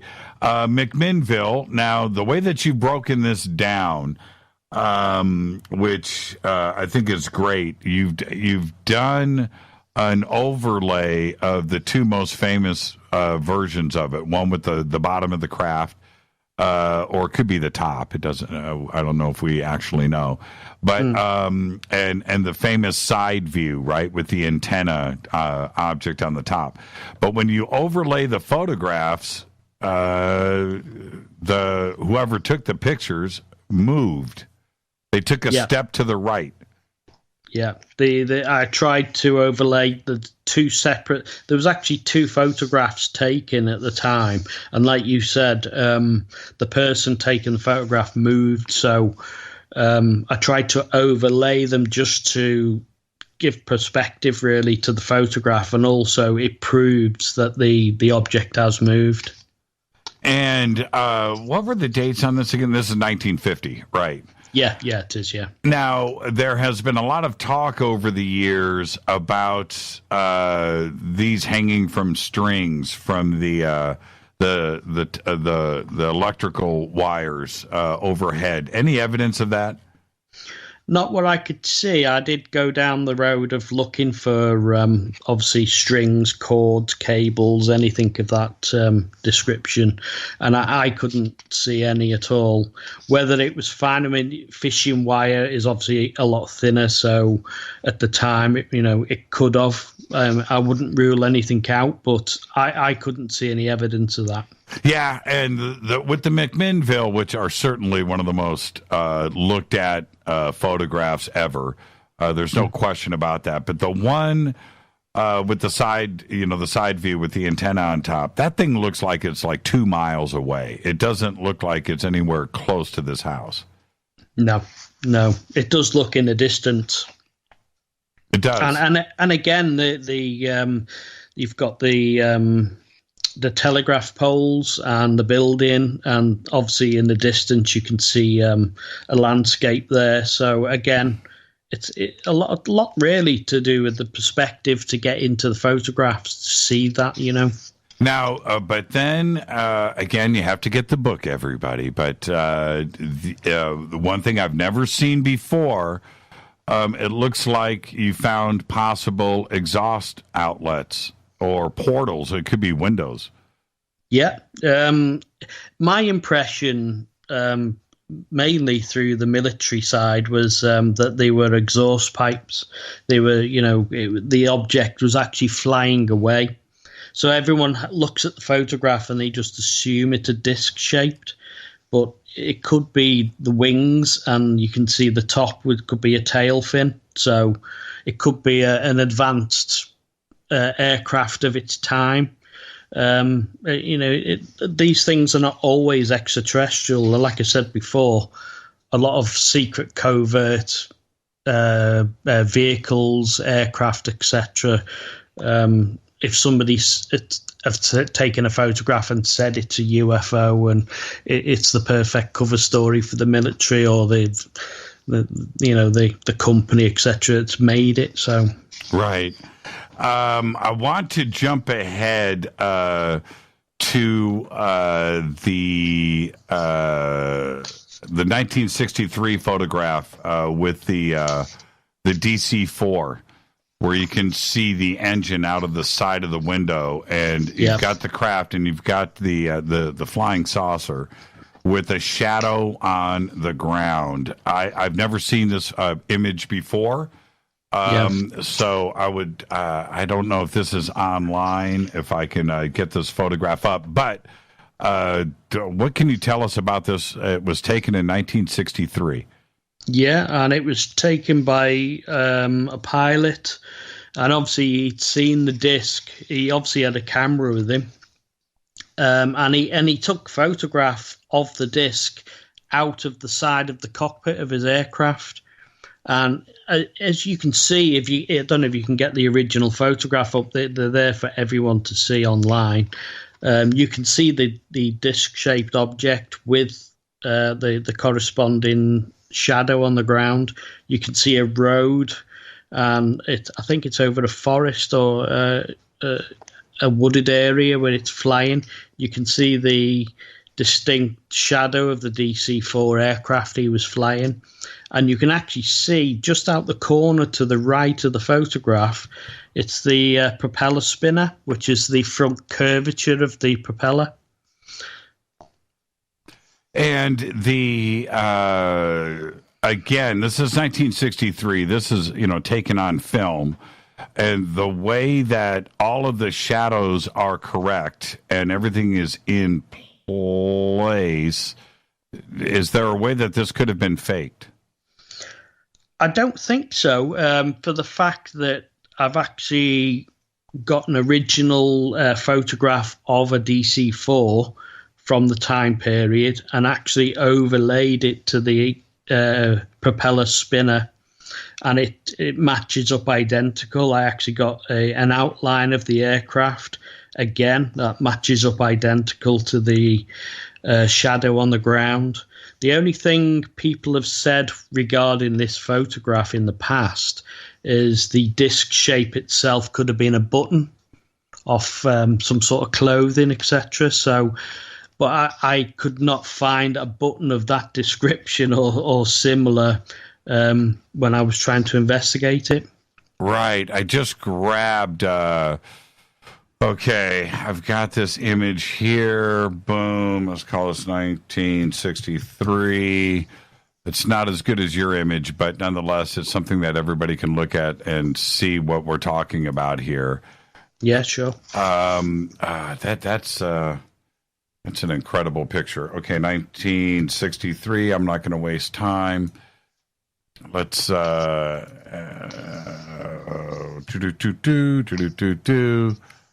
done.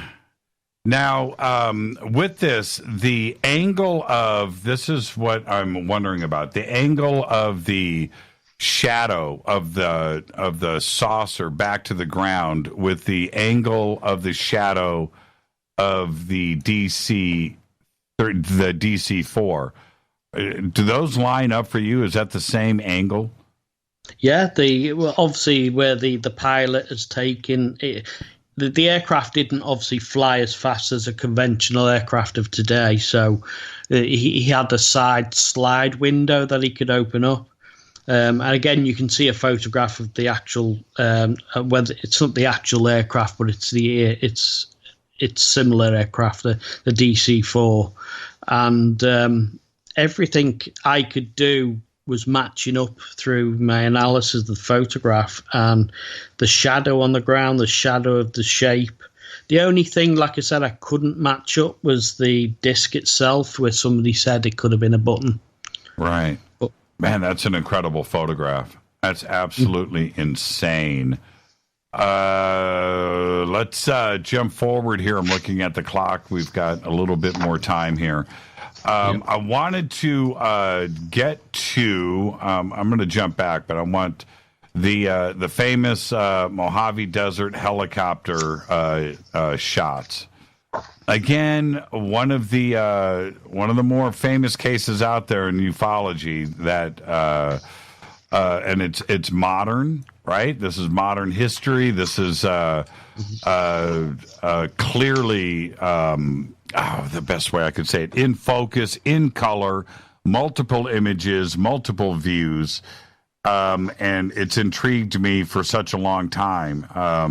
So let's talk about these. Who took these photographs? The person is unnamed, but it was first brought out on Art Bell's Midnight in the Desert. It was basically somebody who worked there or was on site at the base, and they knew they shouldn't have been there, and they took photographs of this disc-shaped, and it looks metallic, clearly. And I'm sure most people have seen these photographs by now, but like you say, it's more of a modern-day photograph. Mm-hmm. And they've got the helicopter in sight. They've also got the cloud, the ground.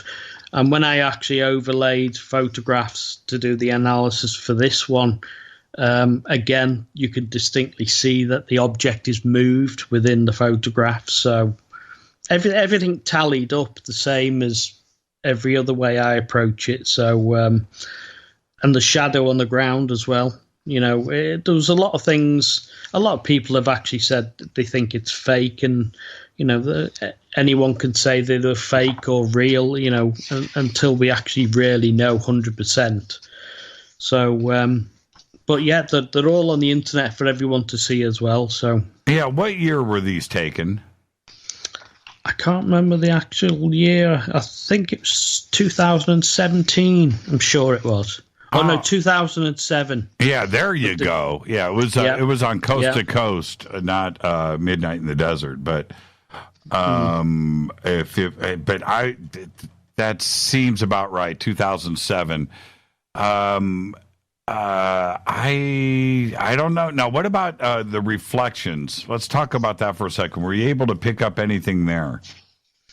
just the standard for where the sun is actually shining on the object and you can see the reflection, the characteristics for the sun above with other things in relation around the shrubbery have got the same reflection on the ground, etc. The helicopter above flying, it's obviously whether it's a back-engineered craft, whether it's a secret covert, again, it's all speculation. But it's definitely there and it's definitely moved, so it's in flight. Yeah, I'm looking at one of the original posts from this. I've been holding on to these pictures for 10 years, and it's time to show someone. I took these pictures in July 2007 on our radar test range in Mojave Desert. I've always been nervous to show anyone, but there you go. So did they surface in 2017? I thought I saw this 10 years ago. Yeah, you possibly could have, and they've sort of come back up again. But he says here he's been holding on to these for 10 years. Okay, that's what happens when you get old, Jason. I have no idea. So what was when you overlaid the two? Okay, you did a couple of overlays. What did you find out? Like I said, you can definitely see that the object is moved within two separate photographs. So that's just a way of me proving that the actual object is moving. You can see that it's actually smaller and further away in the second photograph. So it's moving around. You can see it moving around. Do you feel confident in suggesting that the reflections on the bottom half of this, which I've always tried to figure out, is accurate to what is on the ground? Yeah, I think it's the reflection back up. If it is metallic in reflective material, etc., it's been made of a metallic substance. The reflection of the desert up would give the light underneath. So again, the characteristics shout out the right things to me. Absolutely incredible. And the jury's still out for me on this. And the reason why, I remember this guy's story and how he described the event. Very convincing story. Okay, I get all of that. The helicopter showed up after he saw the disc, if I remember correctly, and he was nervous at the time and took these pictures. But my eyes tell me that it's a real photograph, that these are real images. It just to me, I always depend on my eyes. If I'm cool with it, if I don't have to go, if I don't do that initially, I think these are real images, and I can't debunk these with my eyeballs. I can't. I'm pretty confident that these are real.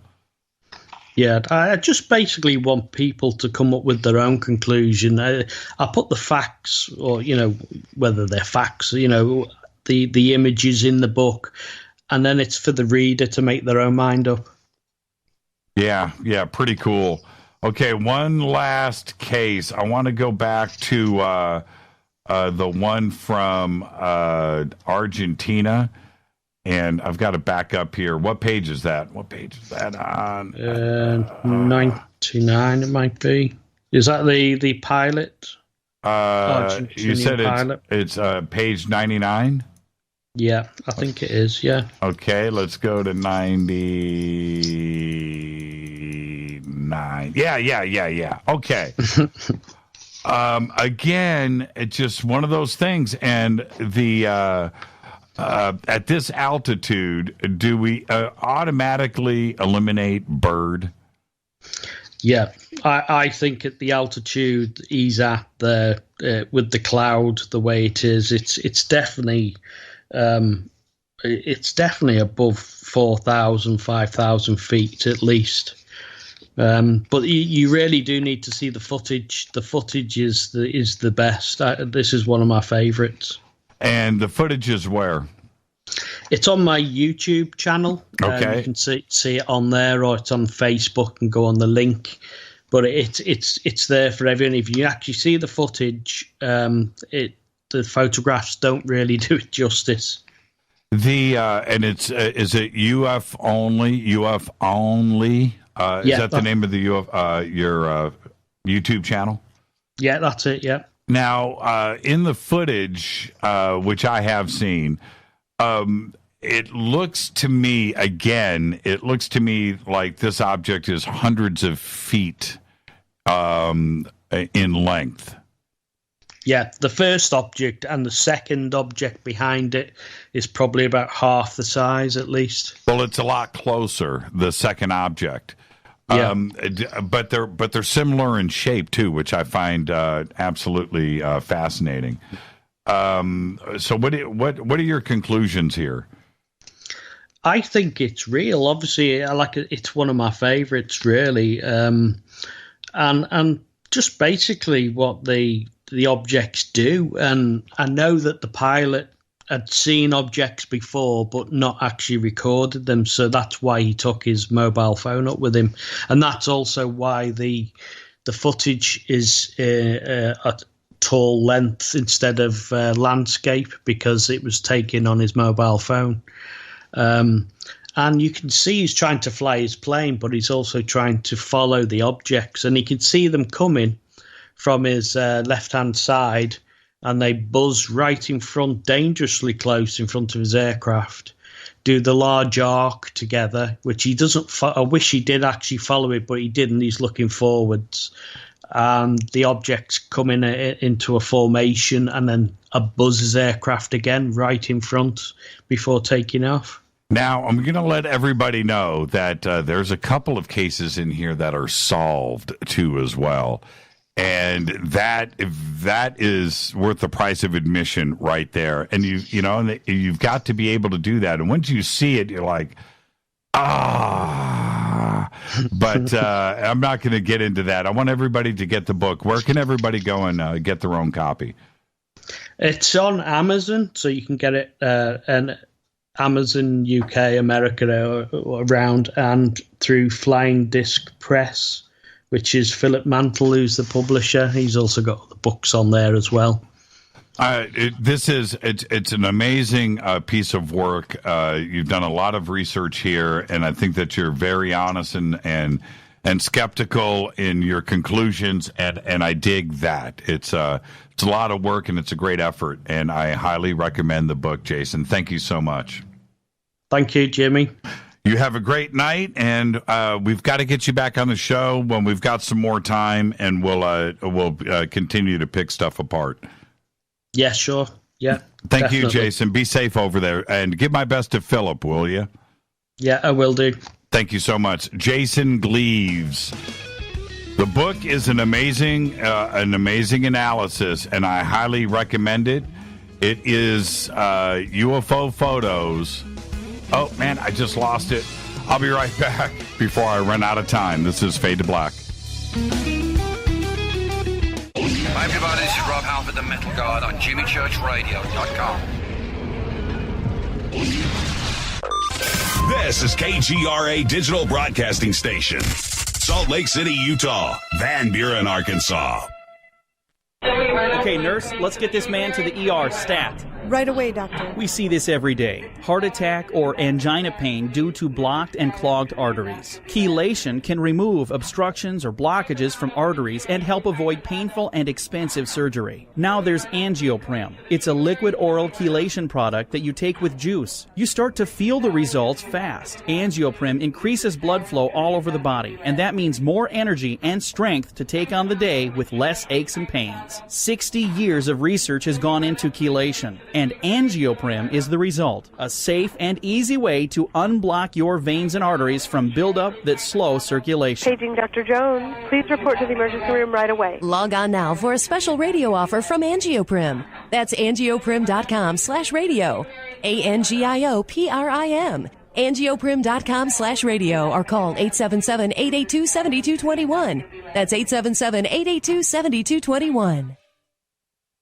So, you love talk radio? Then you'll love TalkStreamLive.com. TalkStream Live is always on, 24/7 with the best streaming talk shows. Find your favorite talkers and discover some new ones. It's free, readily available online or on the smartphone or tablet. Finding your favorite talk shows all in one place has gotten a whole lot easier. Just go to TalkStreamLive.com. Be sure to download the free apps from Google Play or the iTunes App Store.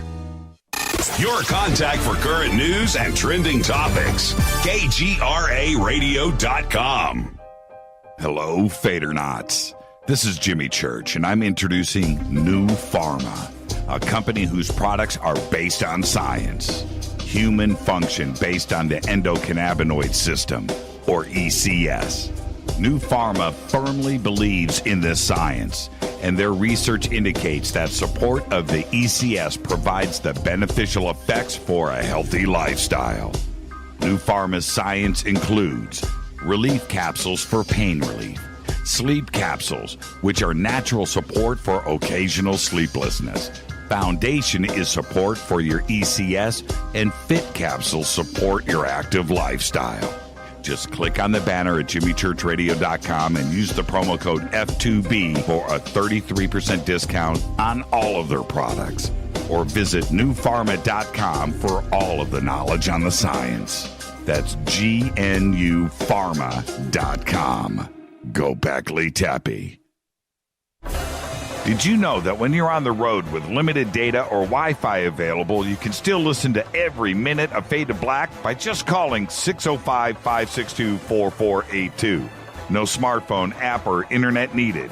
It saves your data plan and no extra cost if you have unlimited minutes. Just call 605-562-4482. You can listen to me, Jimmy Church, on any phone, anytime, anywhere. Go Beckley Tappy.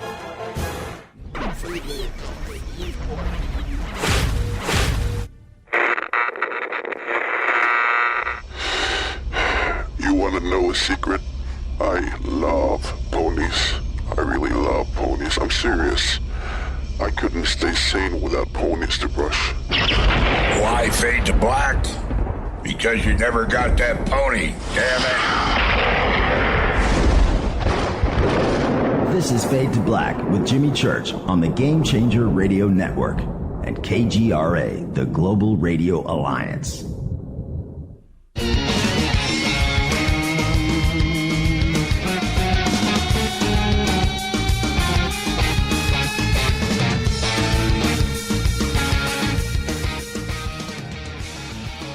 All right, welcome back. Fade to Black. I'm your host, Jimmy Church. Opening up the phone lines. 323-825-5045 or 323-275-9695. 323-825-5045 or 323-275-9695. Now, if you go, I want to thank Jason Gleaves for coming in tonight, and his book it's just amazing, and it's my favorite kind of book to read. Not my favorite, but it's my favorite. I like data, right? And the way that it's presented here on some of these cases that I have looked at over the years so many times, and to see it broken down this way, and what he did with the Battle of Los Angeles, I'm serious too. That's pretty incredible. And his McMinnville case stuff is really, really good. And of course, these original shots, I mean, 1870, you look at that image, and I don't know what to think about it. Well, anyway, the book is amazing. You can go and get it from Flying Disc Press, and of course over on Amazon, and the links are over at Jimmy Church Radio. The work is incredible. It's exhaustive. There is a lot to see in his book. So go and check it out. UFO photos, computer analysis. Now, really quick, again, the phone lines are open, 323-825-5045 or 323-275-9695. I put up the links to Jason's YouTube channel, and you can go over to it. It's UF Only on YouTube. The links are there.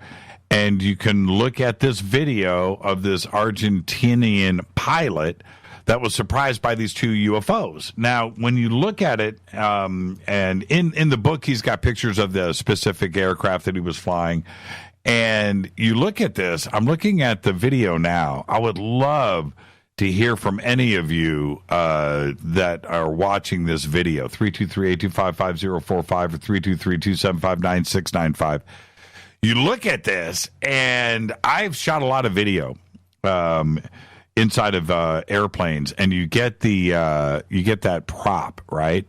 Okay, well, these 2 objects, just so you understand how significant this is, I'm going to pause it. They go from left to right in front of his craft. Pew! Now, he's up above the clouds.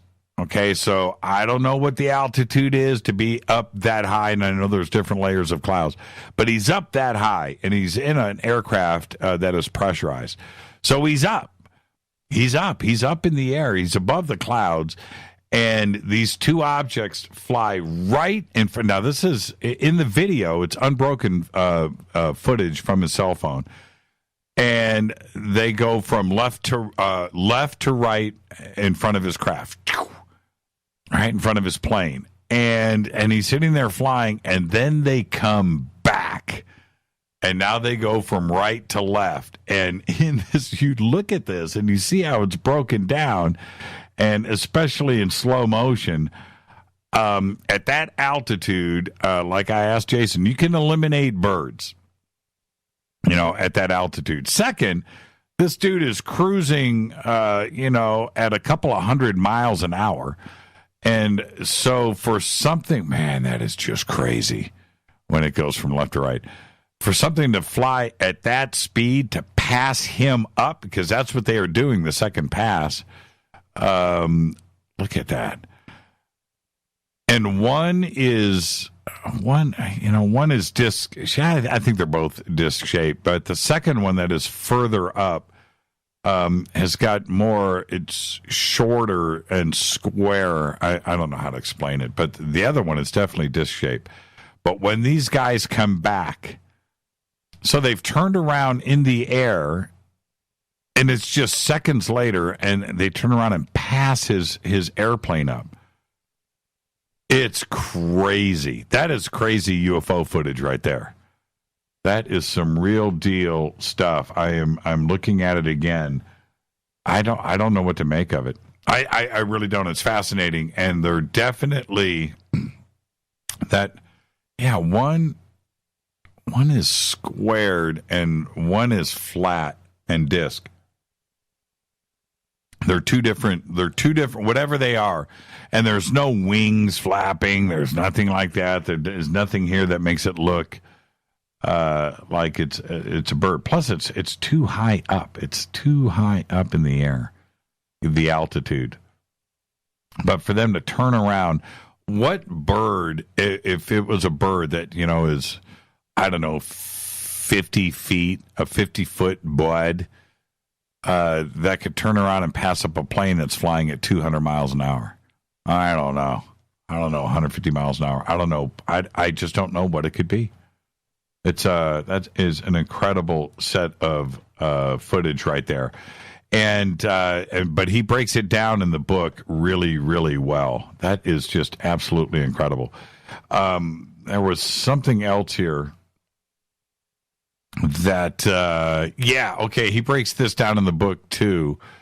So anyway, you need to go and look at this original footage, because the frames and the stills that are in the book are great. You can break it down. You can invert it. You can see all of it. When you see the original footage on his YouTube channel, then it all becomes crystal clear at that point why he is so impressed with it. That is an incredible piece of footage. All right, 323-825-5045 or 323-275-9695. I'm looking at this image here. I'm going to retweet it now, of this triangle that was photographed over Kassel, Germany. And Toronto, what do you think of this? What do you think of it? I need to see this. Do we have any enlargements of this? This was 26th of June, 2014, allegedly. But let me see here. Search Google for image, and let's see what we come up with. Yeah, here's the... Okay. Let's see what we have here. I need to see a close-up. I need to see a close-up of this. I still don't have one.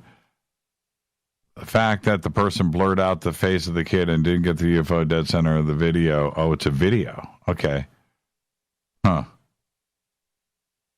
Frame from the viral video claiming to show a UFO in the sky over Germany. Where is the original link to this? Is this still up on the web? Let's see. Okay. Yeah, I'm looking at an enlargement here. Okay. Yeah, Rita, I've opened up the phone lines. 323-825-5045. 323-825-5045 or 323-275-9695. Phone lines are open. I'll be right back. I'm going to take a quick break and take your phone calls next. This is Fade to Black. I'm your host, Jimmy Church, on the Game Changer Network and KGRA, The Planet. Phone lines are next. Phone calls are next. 323-825-5045 or 323-275-9695. I'll be right back. This is Fade to Black.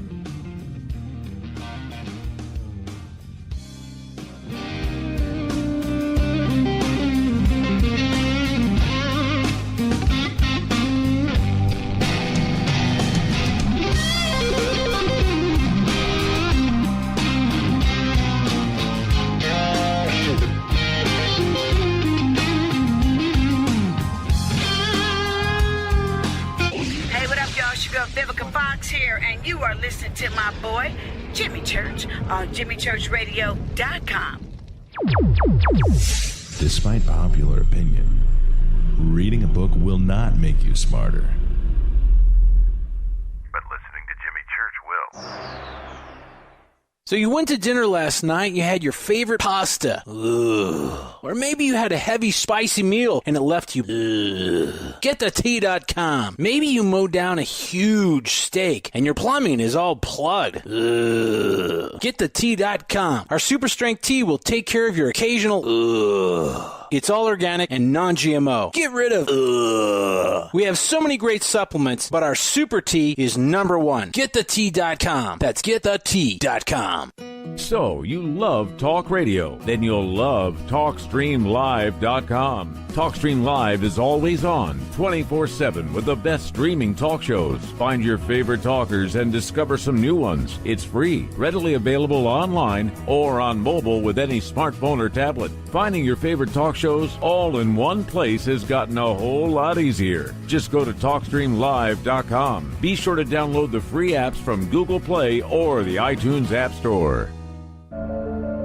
When you take the beans from Central America with dashes of Indonesian and African mixed in and then roast it to the dark side of Fade to Black, you create the ultimate brew of fringe. Introducing the Fade to Black blend from Rivermoon Coffee. Yes, Rivermoon's darkest customized roast was created for the love of Fade to Black.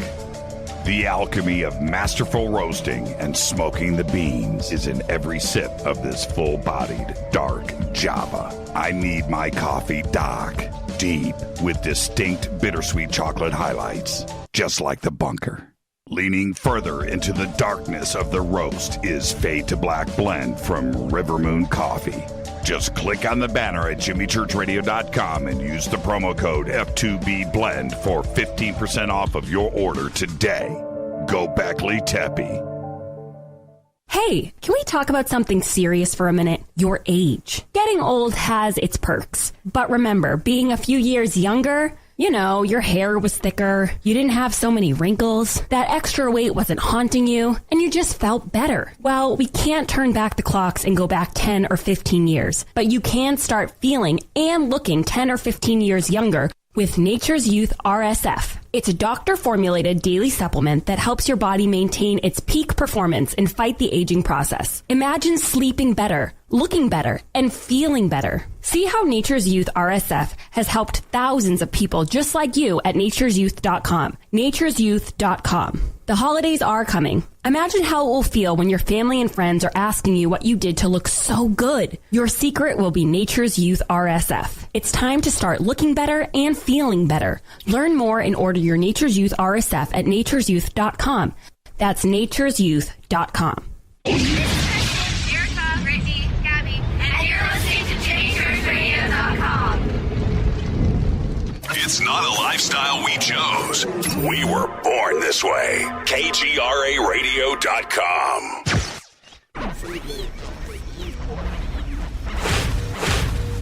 This is KJCR at JimmyChurchRadio.com.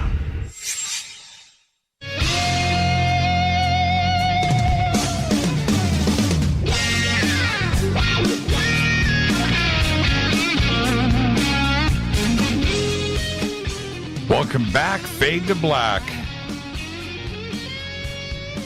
I'm your host, Jimmy Church. Follow me on Twitter at JChurchRadio. Email is Jimmy at JimmyChurchRadio.com.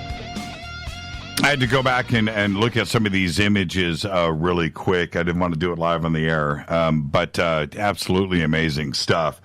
And the book is amazing, Jason Gleaves, and you need to check it out. UFO photos, computer analysis from around the world and through the decades.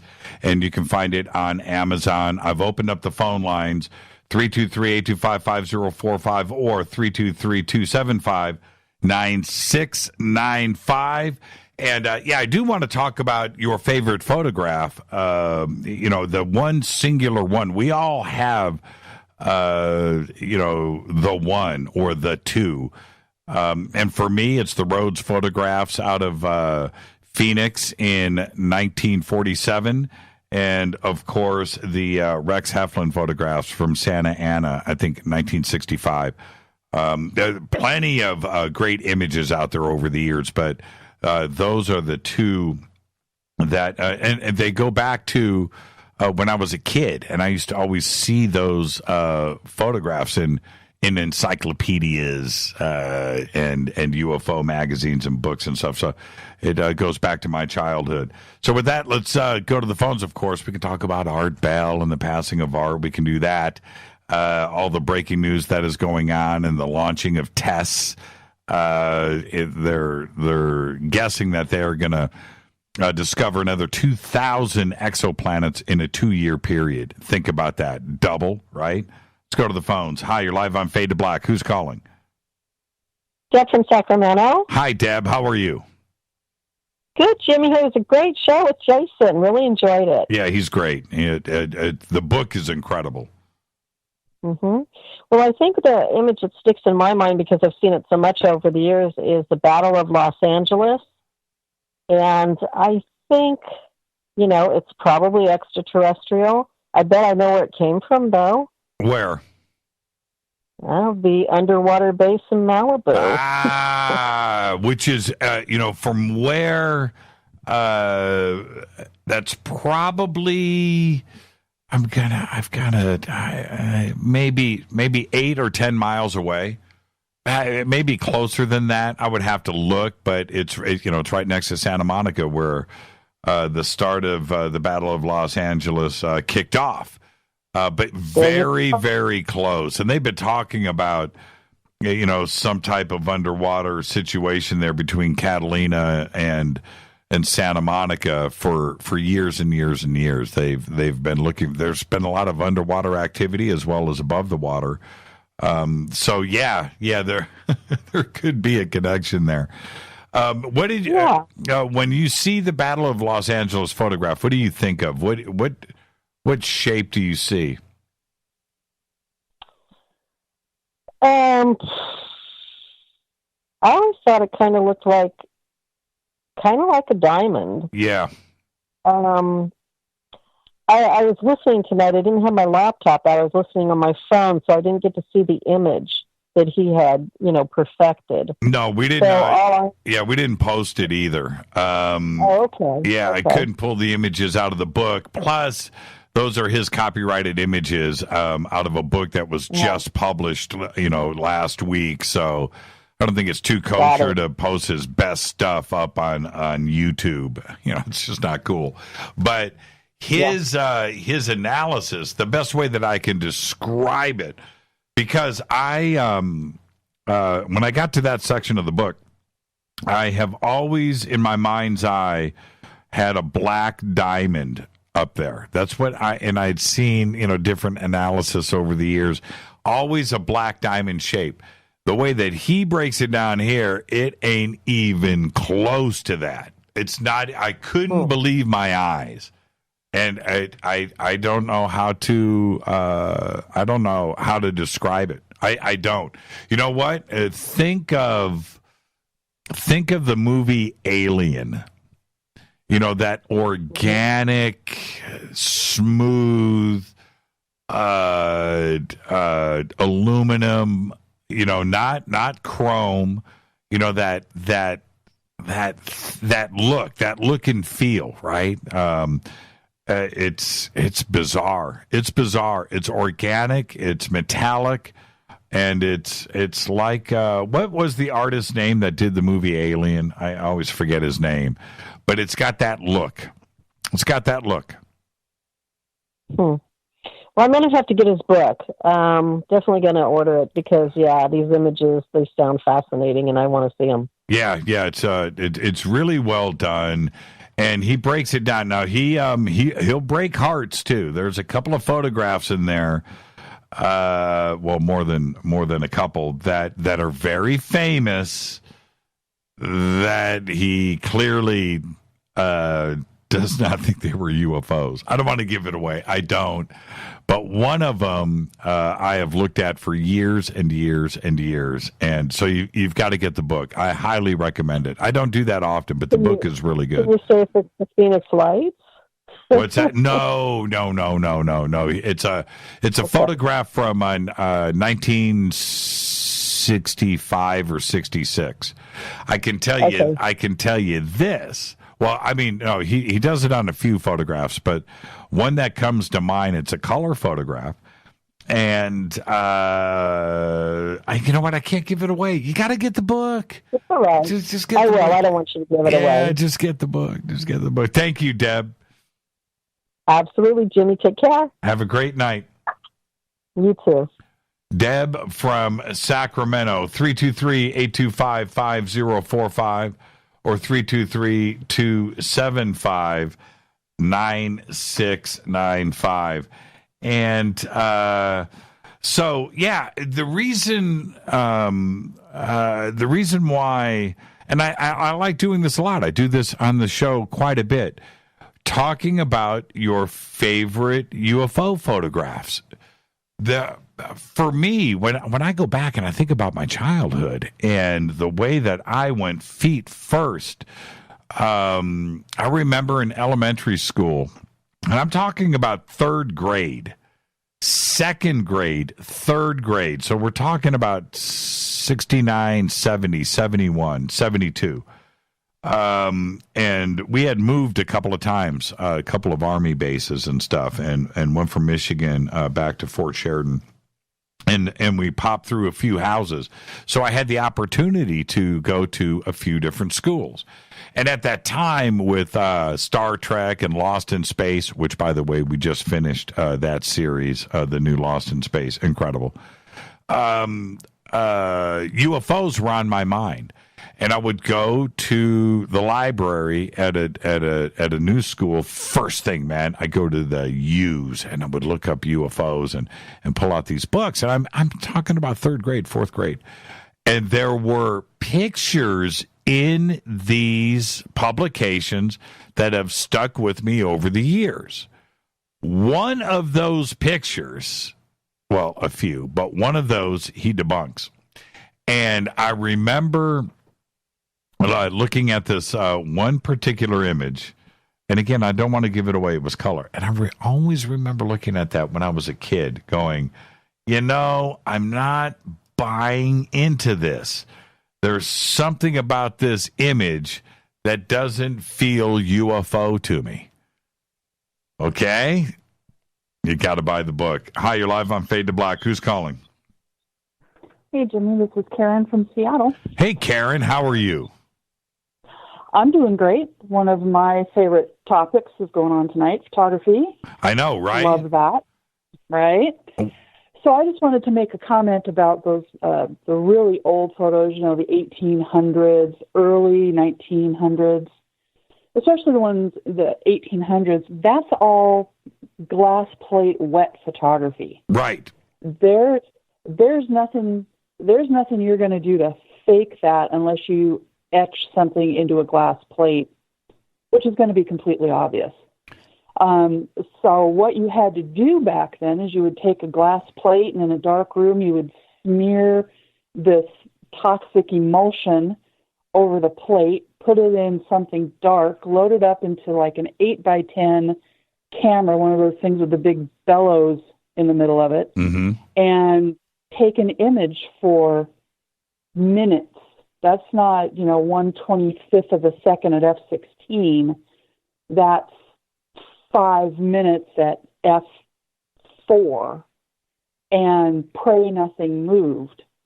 So the fact that somebody captured that on wet plate negatives is astounding. It is. To me. It is astounding. And I worked in a dark room for years.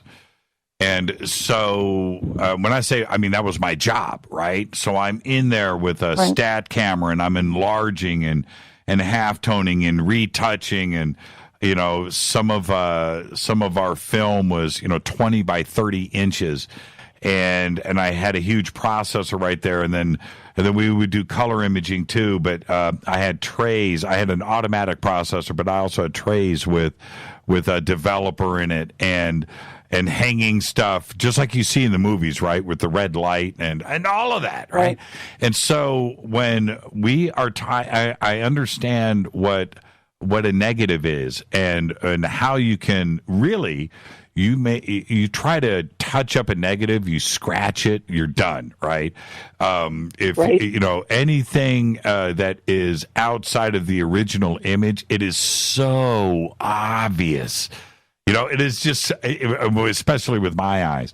So when you go back to these old photographs like you're talking about, where a 1 minute exposure time, one of the reasons why everybody looked pissed off in those old photographs is because they were. They're standing there. They're standing there for 2 minutes in this stoic position, right? And you can't, they never smiled because you couldn't smile for 2 minutes. Right. And the other thing, when you look at photographs of people, their eyes look gray. And it's because you can't keep your eyes open for a long time, so they would blink all the way through the exposure. That's right. That's right. These are facts. And so when this is what we need in the community, is stuff like this. When you're talking about this old kind of photography, you can't fake that. You can't fake it. Have you the technology is not there. Yeah, when you look at, do you have a favorite photograph from those days? I can't think of where it is or where I saw it. It's an old Civil War photograph. Right. And they were shooting, there were just hundreds and hundreds of bodies, and they were shooting the carnage, and up in the clouds you can see a disc. Oh, I haven't seen that. And if I could find that, I would send it to you in a heartbeat. Yeah, post it on Twitter. Post it on Twitter. Yeah. I would love to see that. I saw that and I was like, what? Are you kidding me? Years ago on Fade to Black, Karen, I don't want to interrupt you, but so save that thought. Come back to me with it. Yeah. Years ago on Fade to Black, I had I can't remember his name right now. It'll come to me. that had this huge photograph collection of UFOs. And he had an eBay store and stuff. And he had this one photograph of this disc in France, and it was of a mansion. And it was a picture of this, this mansion on this hill with this car in front. And I think it was taken in 1920, 1930. In the background, up in the sky, one of the most gnarliest, coolest looking flying saucers you've ever seen. Crystal clear in color. And he's got the original photograph. And it was, I think he said it was a 12-inch by 18-inch plate. Just a huge plate, a 12 by 18 plate. So you've got this in high res. You know what I mean? It's just a high res absolutely. Shot. But one of my favorite pictures is the one in Beijing from the 1930s, and it's of this street, this market in Beijing, where everybody on the street is looking at this UFO down at the end of the street, up in the sky, and they're pointing at it and looking at it. And clearly a flying object, not an airplane or anything else. And you can see in the photograph the dating of it, because I don't even know. There might be some cars, but it's old. And that is R.H. Geiger. That's the name of the artist from Alien I was trying to think of. But yeah, and those old photographs, when you look at those, I know that it's not easy to fake. Yeah, man, John is quick. Yeah, it's horse and buggies in it. Yeah, I didn't think there were cars. But look at this, and you look at everybody, and that is clearly, thank you for this, John. I'm going to retweet that. That, I don't know how to explain it. That is one of my favorite photographs of all time. Right there. Are you looking at this on Twitter, Karen? It has not popped up on my Twitter yet. Oh, it's on F2B. But that... Yeah, it'll get there eventually. I have no idea. I have no idea what that is. That's absolutely incredible. Well, all right. Yeah, go ahead. And what I was going to say is, having used those 4x5 cameras for... 4x5 was, to me, it was my small format camera. I've used those for 20 years, taking pictures. Back then, I used to look at these pictures and say, how did they not notice? How did they not notice? Until I started using them for photography, you are so busy with the lens and the bellows and figuring out reciprocity and loading up the film and realizing that your camera is slowly sinking on one side on the tripod. And you got to reframe your camera. You don't have time to look around and see if you're about to shoot a UFO.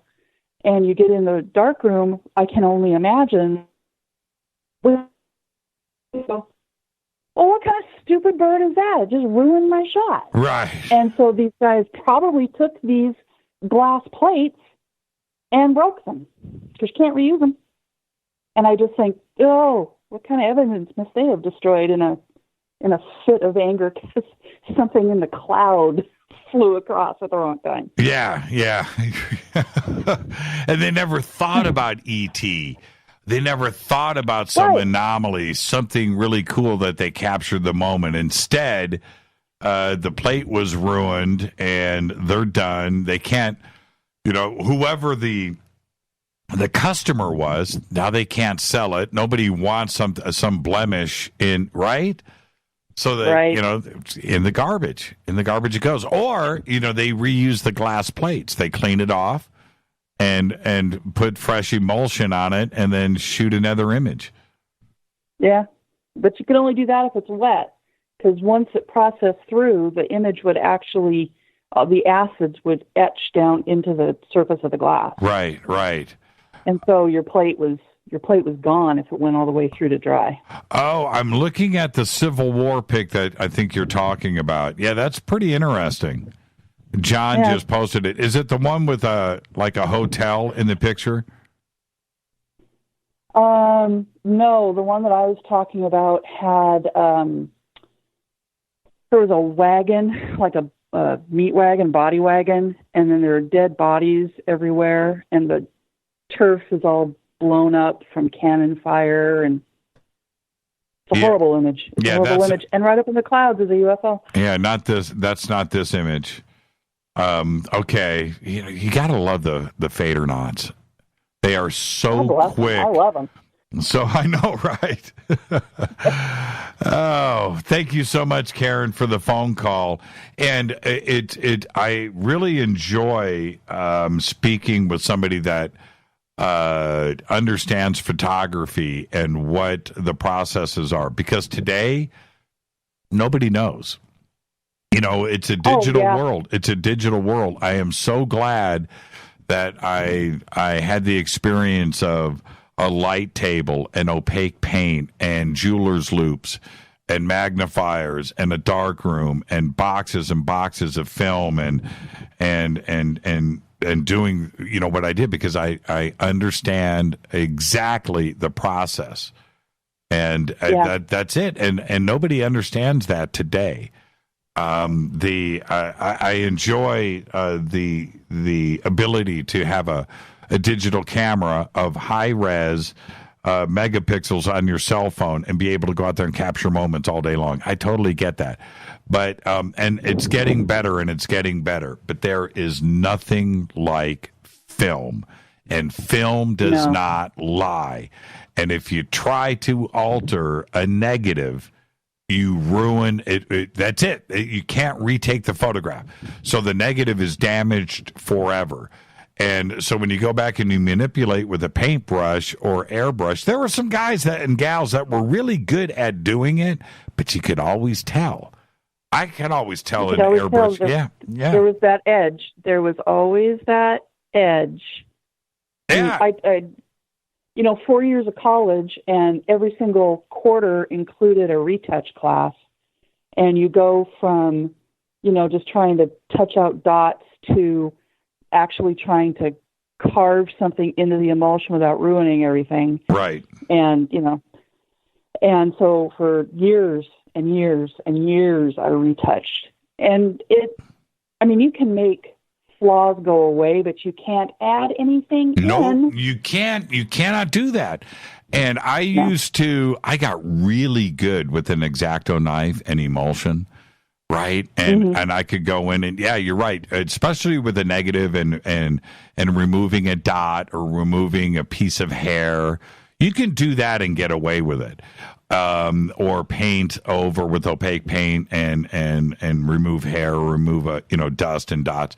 You could do that. But if you wanted to add a flying saucer, it ain't gonna happen, man. It ain't gonna happen. And if you're gonna, that's not happening. Nope. And if you add it to the photograph itself and then reshoot the photograph, which I've done. I've done this many times, but now it's slightly out of focus. You can see the generation run. The cleanliness is gone and the clearness is all gone. And if you can A/B and look at the original versus the second generation shot, it's obvious.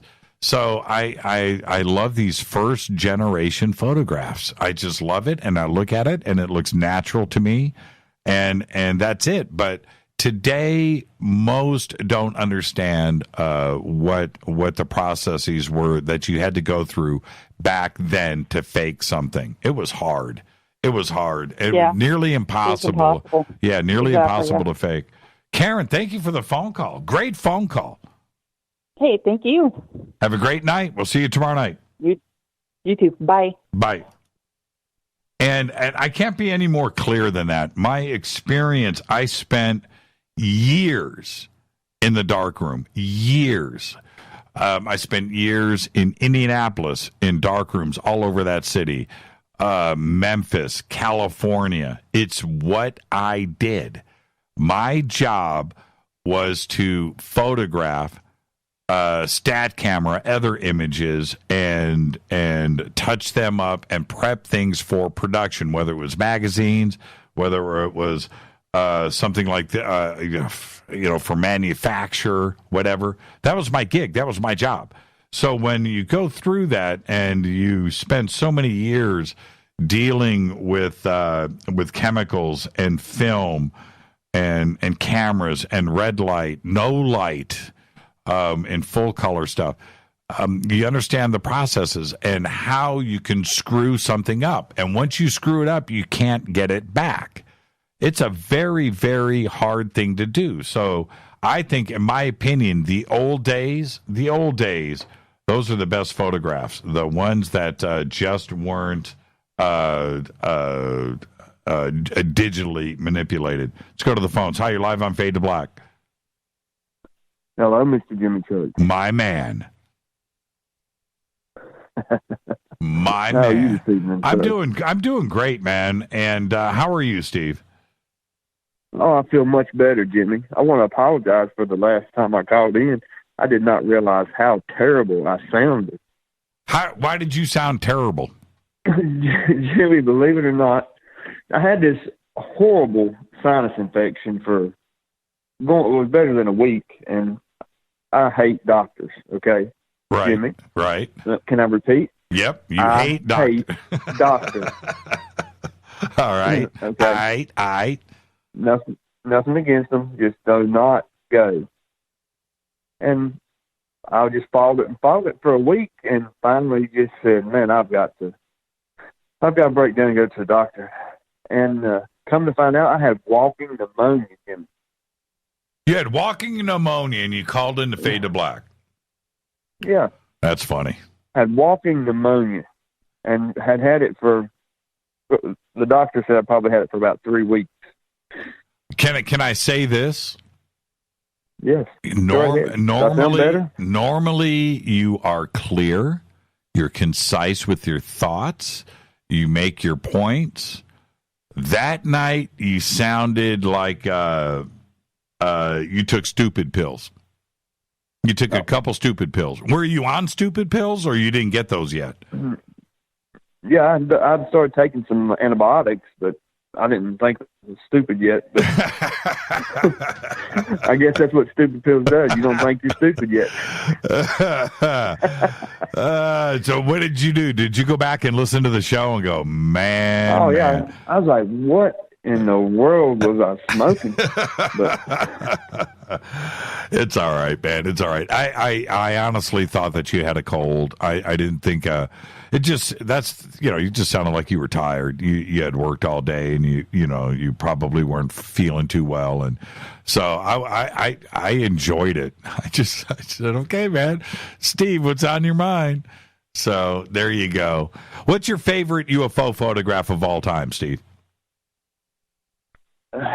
Jimmy, there's so many. I mean, God, I like the one that, I guess the very first one that when they termed the word saucer, with the ones that looked like when they said they looked like it was skipping across the pond. Oh, the guy took from the plane. Yeah, no, he didn't actually get a chance. He didn't actually get a chance to take pictures, but a week later, those pictures were taken in Phoenix, which clearly looked like what he saw, Kenneth Arnold, up there in Washington. Very similar. And I'm not even sure. Maybe the Rhodes photographs were before Kenneth Arnold. They were all right around, the end of June going into July. They all happened right on top of each other, all the way into Roswell, right, which was, July 1st through July 4th. So, but you may be thinking of the Rhodes photographs from Phoenix. But, yeah, I'm with you on that. But why can't we get any of these photographs, like, from the Pentagon? When they want to finally release something, why can't we get good stuff like, that's, like you're talking about with the film where you can't change anything. Why can't we get, like, film quality? Because the government has that. UFOs on film. Yeah, but I'm wondering if there is better stuff at the Pentagon than what has been publicly released out there that that people have taken pictures of. Right. Look, we all there is, Jimmy. We all ask. I remember I posted on a forum back in the early 90s, probably 93, 94, somewhere back in there. I posted on a forum. I was like, look, where is the close-up? Where is the close-up? I want to see rivets, right? I want to see weld seams. I want to see space dust. Where is that photograph? I want to see the alien hanging out the window with like peace the thumbs up sign. Yep. Where are those images? The question is, do they exist? And we haven't had that yet. We've got amazing stuff. I mean, the picture that I took, which I'm wondering. Keep talking, Steve. Keep talking. Just talk. I'm going to do something. Keep talking. Okay, Jimmy. Well, I mean, I got the one picture, that you saw that I tweeted the time of the triangle craft that crossed over my house, but it wasn't a very good picture. It turned out to be, blurry and not worth a darn. But I still saw what I saw. Yeah, I'm looking for. Man, I don't have it here. I thought I had it easily accessible right in front of me, but I do not. Okay, all right. Everyone needs to fade to black. Jimmy Church. Yeah. I was looking for my triangle shot, and I was going to hold it up to the camera, and it seems like I took it out the other day. Let me see if this is it here. I took it out the other day, and I was looking at it, and man, I lost it. I lost my triangle pic. No, it's here somewhere. I was going to hold it up to the camera. That you can't really see that it's a triangle. It looks like just a little black dot. And if you were looking at this image, all you're looking at is a picture of a cloud, right? And you would never. Right. The only reason why I went back and looked at that photograph because I remembered. Oh, that's right. There was that black dot moving across the sky, and I took the picture of it. That's right. And so I went and threw the jeweler's loop on it and looked at it, and then you can see that it's a black triangle, way high, 50,000 feet. You can tell that it is it is tinier in this photograph. It's like 1/10 the size of a pinhead. Okay, that's all it is. It's just like a black dot. But then you go and you lay the jeweler's loop on it, and you can see that it's a black triangle, equilateral, looks like a pyramid. Now, is that the close-up shot that these are the photographs that we're left with, and this was this was shot on film with a 35 millimeter camera. Just shot and done, and that's it. It is what it is. There's nothing else to say about this. I can't. It traveled so fast, then it stopped, and then went up into the clouds.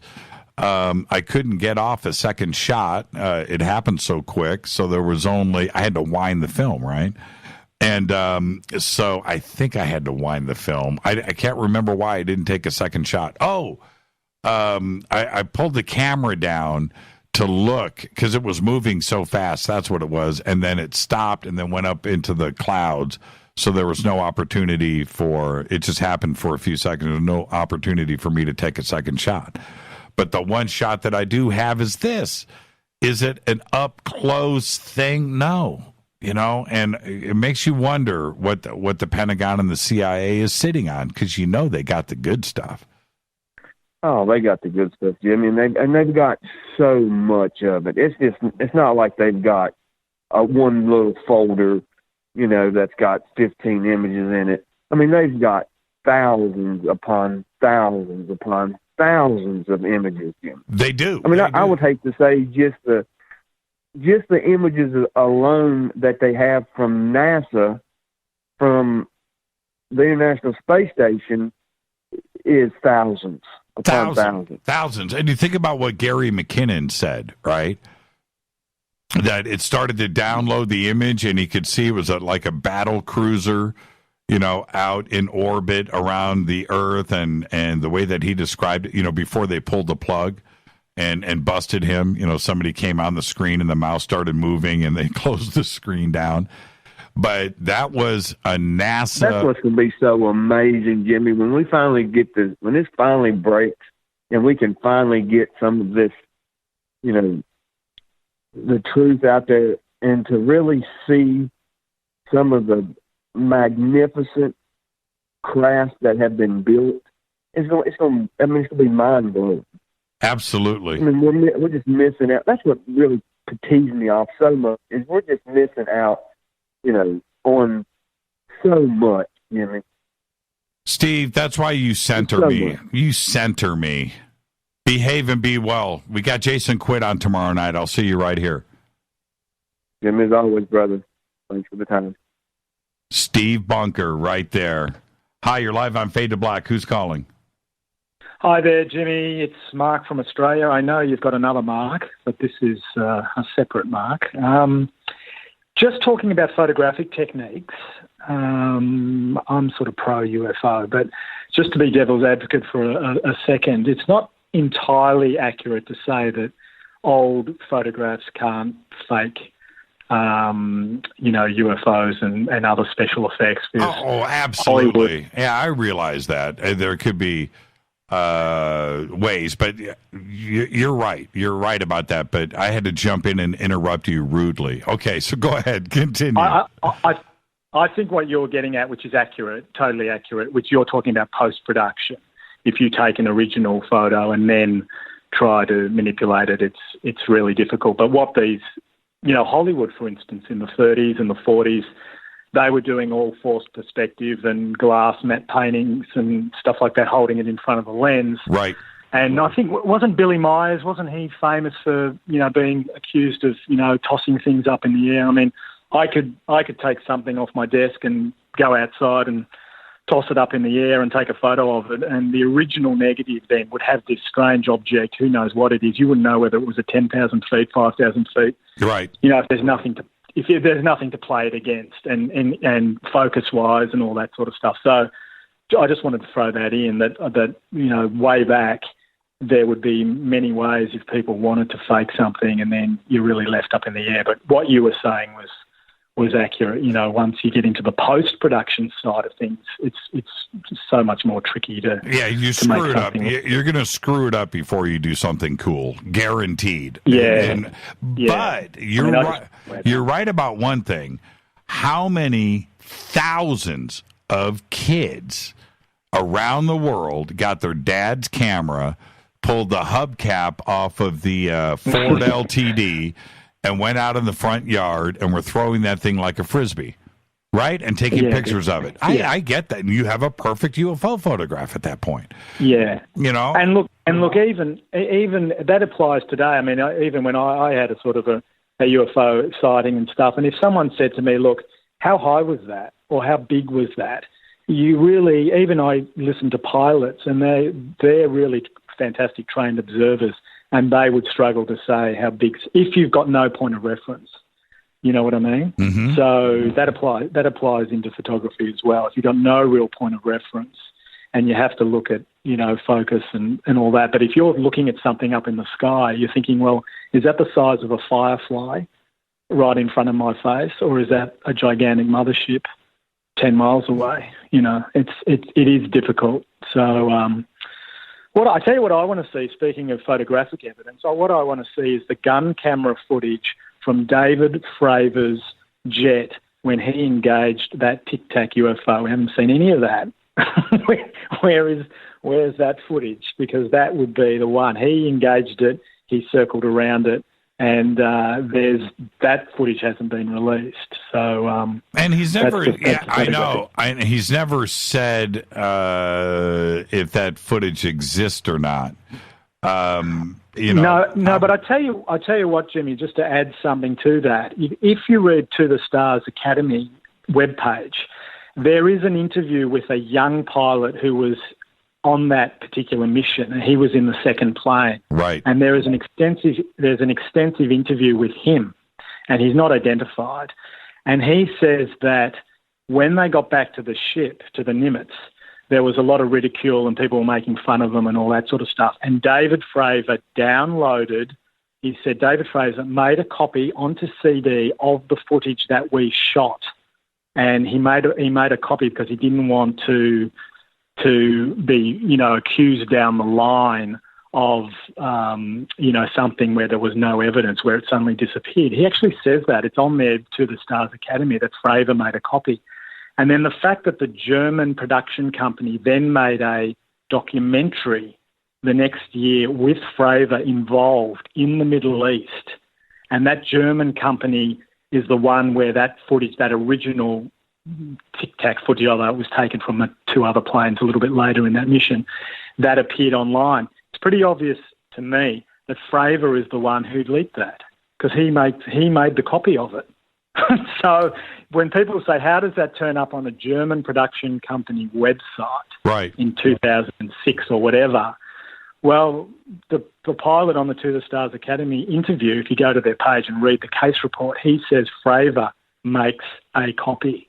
And then Fravor is involved with that German production company. The next year he appears on a separate documentary that they make about, battles in the Middle East. Mm-hmm. He's on it, and so I mean, you have to join the dots a little bit, but that Fravor is directly involved with that company, and he made a copy. So that's where I think. But I think that I want to see the earlier footage that he took, because that footage that pops up on the website, that original Tic Tac thing that we see, that's not from Fravor. That's the two people who were sent up after him. That's right. Because he was running out of fuel, and so that's brief. But I think they're all just holding back I think it's a drip feed. Look, I listened to your interviews last week.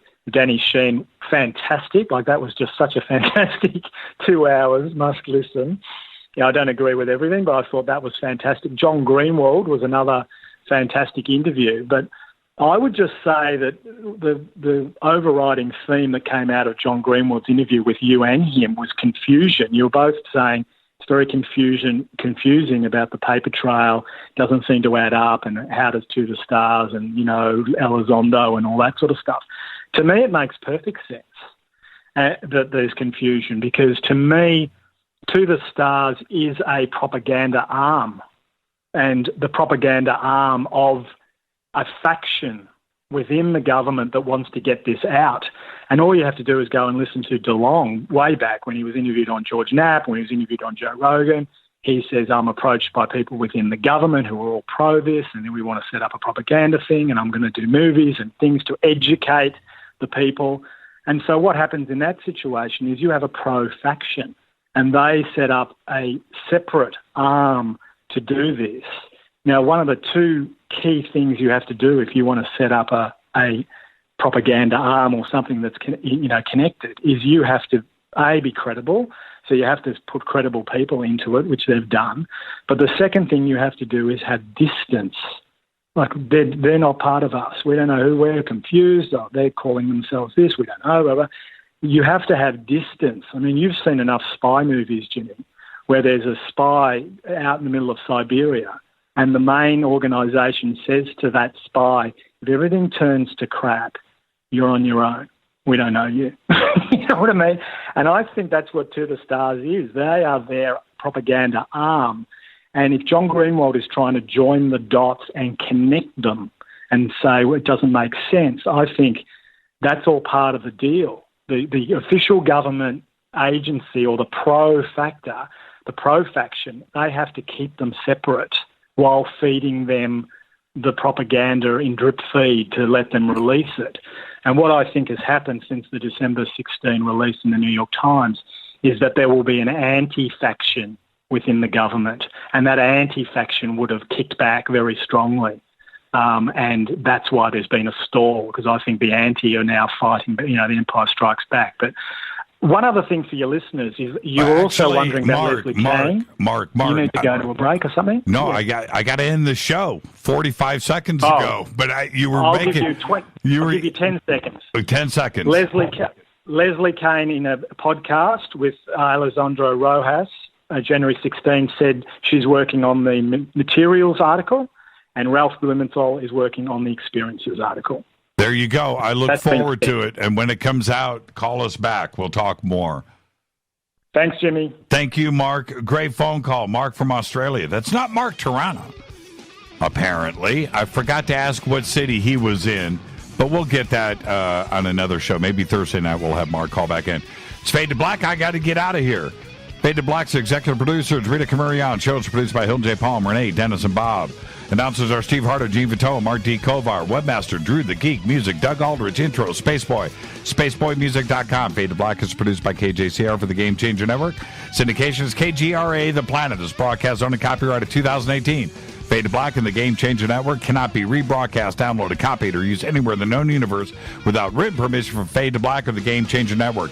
I'm your host, Jimmy Church. Be safe. Go back, Lee Tapping.